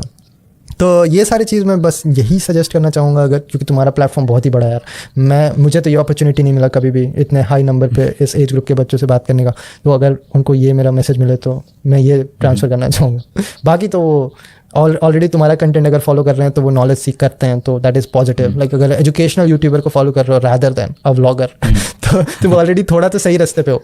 मैं ये बोल सकता हूँ क्योंकि मैं 17-18 साल में ऐसा स्टूडेंट था कि मैं तो नहीं करता मैं तो एंटरटेनमेंट की तरफ ही जाता, ठीक है। तो अगर इतने कम एज में तुम्हें इतना सेंस है तो that is already a positive sign, तो that is like I am already very proud of you. But ये चीज़ ध्यान रखना कि तुम्हारा माइंड अभी बहुत ईजिली इन्फ्लुएंस हो सकता है। प्रोपेगेंडा बहुत ही मतलब पुराना टैक्टिक है ह्यूमन बींग्स का। ये World War II भी ये प्रोपेगेंडा ही कराया है, World War I भी ये प्रोपेगेंडा ही कराया है, किसी दिन दुनिया को ख़त्म भी ये प्रोपेगेंडा ही करेगा, और करेक्ट, बहुत ही आसान है तुम्हें इन्फ्लुएंस करना, तो ये याद रखना। मतलब मोटा मोटा यही है कि जैसे आप अभी जिस स्टेज में हो वो बहुत ही नाजुक स्टेज है, जहाँ से आप इजीली जो है किसी भी बातों पे किसी के भी मतलब तरीके से इन्फ्लुएंस्ड हो सकते हो। तो उसे छोड़ करके आप अपना जो गोल है, जो एम है, जो आपको करना है, उस पर फोकस्ड रहो, वो ज़्यादा ज़रूरी है, क्योंकि वही आपको आगे लेके जाएगा, कुछ बनने लायक बनाएगा। अदरवाइज आप सिर्फ एग्जाम्स बंद कराते रह जाओगे और आप सिर्फ लोगों के मतलब लोगों के पास जाकर के उनके साथ जुड़ने लग जाओगे कि यार हाँ हम इसकी लड़ाई में इसके साथ है, इसकी लड़ाई में इसके साथ, बिग बॉस देखने लग जाओगे। बिग बॉस वो भी अलग ही प्रॉब्लम है, क्यों बस लोगों को ड्रामा चाहिए होता है। हाँ, अभी रिसेंटली वो जो काफ़ी पॉपुलर हुआ था एल्विस भाई, आई थिंक आपने देखा होगा, नहीं देखा होगा। हाँ, मैं वही कुछ चीज़ होता है जो अनएस्केपेबल होता है। मतलब अगर वो कंटेंट, अगर बिग बॉस का कंटेंट मुझ तक पहुंच गया तो मतलब वो पूरे इंडिया पहुंच चुका है, ये समझ लो। मतलब यूएसए में बैठे और इनको भी मतलब पता चल रहा है, तो समझ जाओ कि ये कितनी बड़ी कितने ज़्यादा लोग इसमें एंगेज हो रहे हैं, है ना। तो यही नहीं, मुझे एक्चुअली ये चीज़ पता चला था जब मैं इंडिया में ही घूम रहा था अपने बुक टूर के टाइम पे, ठीक है। तो यूएस में पहुंच के अपना कंटेंट चेंज नहीं हो जाता, वो अल्टीमेटली तुम्हारा यूट्यूब का सब्सक्रिप्शन वही रहता है जो तुम देखते हो, ठीक है। लेकिन मैं इसलिए बोल रहा था क्योंकि मैं ऐसा इंसान हूँ जिसने कभी भी गलती से भी बिग बॉस या फिर कोई भी सीरियल नहीं देखा, ठीक है। मैं उससे हमेशा से रिकमेंड कर रहा है, फील्ड से मैं दूर रहा हूँ, ठीक है। ना ही मैं बॉलीवुड मूवीज़ ज़्यादा देखता हूँ, ठीक है, ना ही मैं बॉलीवुड सेलिब्रिटीज़ को फॉलो करता हूँ या कुछ भी करता हूँ। लेकिन अगर वो मुझ तक भी पहुँच जा रहा है तो मतलब वो बैठ के कोई जो मैथमेटिक्स पर रिसर्च कर रहा है, PhD कर रहा है, वहाँ तक भी पक्का पहुँच गया होगा, मतलब वहाँ तक पहुँच गया, तो ये पूरा 100% 18-19 साल के बच्चे तो पहुँच ही चुका है। सही है। तो काफ़ी अच्छा रहा आज का ये हमारा पॉडकास्ट और काफ़ी लंबा रहा। Thank you so much. मैं आपको कहना चाहूँगा हमारे व्यूअर्स की तरफ से भी और हमारी पूरी टीम की तरफ से भी कि आपने हमारे साथ ज्वाइन किया, हमें ज्वाइन किया, आपने इतने सारे नॉलेज अपने हमारे साथ शेयर किए, अपने एक्सपीरियंसेस शेयर किए। और मैं एक बार फिर से ये भी कहना चाहूँगा कि जो आपने बुक लिखा है वो डेफिनेटली मैं पढ़ूंगा और मैं रिकमेंड भी करूंगा कि लोग भी उसको जरूर पढ़े, क्योंकि मुझे आपसे बात करके बताना मुझे वाकई कैसा में लगता है, क्योंकि हाँ बिल्कुल मुझे भी बिल्कुल पता मैं करना बताऊंगा। हाँ, तो मुझे बहुत पॉजिटिव फील हुआ आपके साथ बात करके एंड डेफिनेटली फ्यूचर में अगर आप कभी भी आओगे तो हम मिलके वापस से एक बार फिर से शूट करेंगे। तो थैंक यू सो मच आशीष रंजन जी हमारे चैनल पे आने के लिए। इसी के साथ हम आपसे मिलते हैं दूसरे एपिसोड में। तब तक के लिए सब्सक्राइब कर देना, लाइक कर देना और कमेंट करके जरूर बताना कि आपको इस पॉडकास्ट का सबसे इंटरेस्टिंग पार्ट क्या लगा। तब तक के लिए बाय, जय हिंद।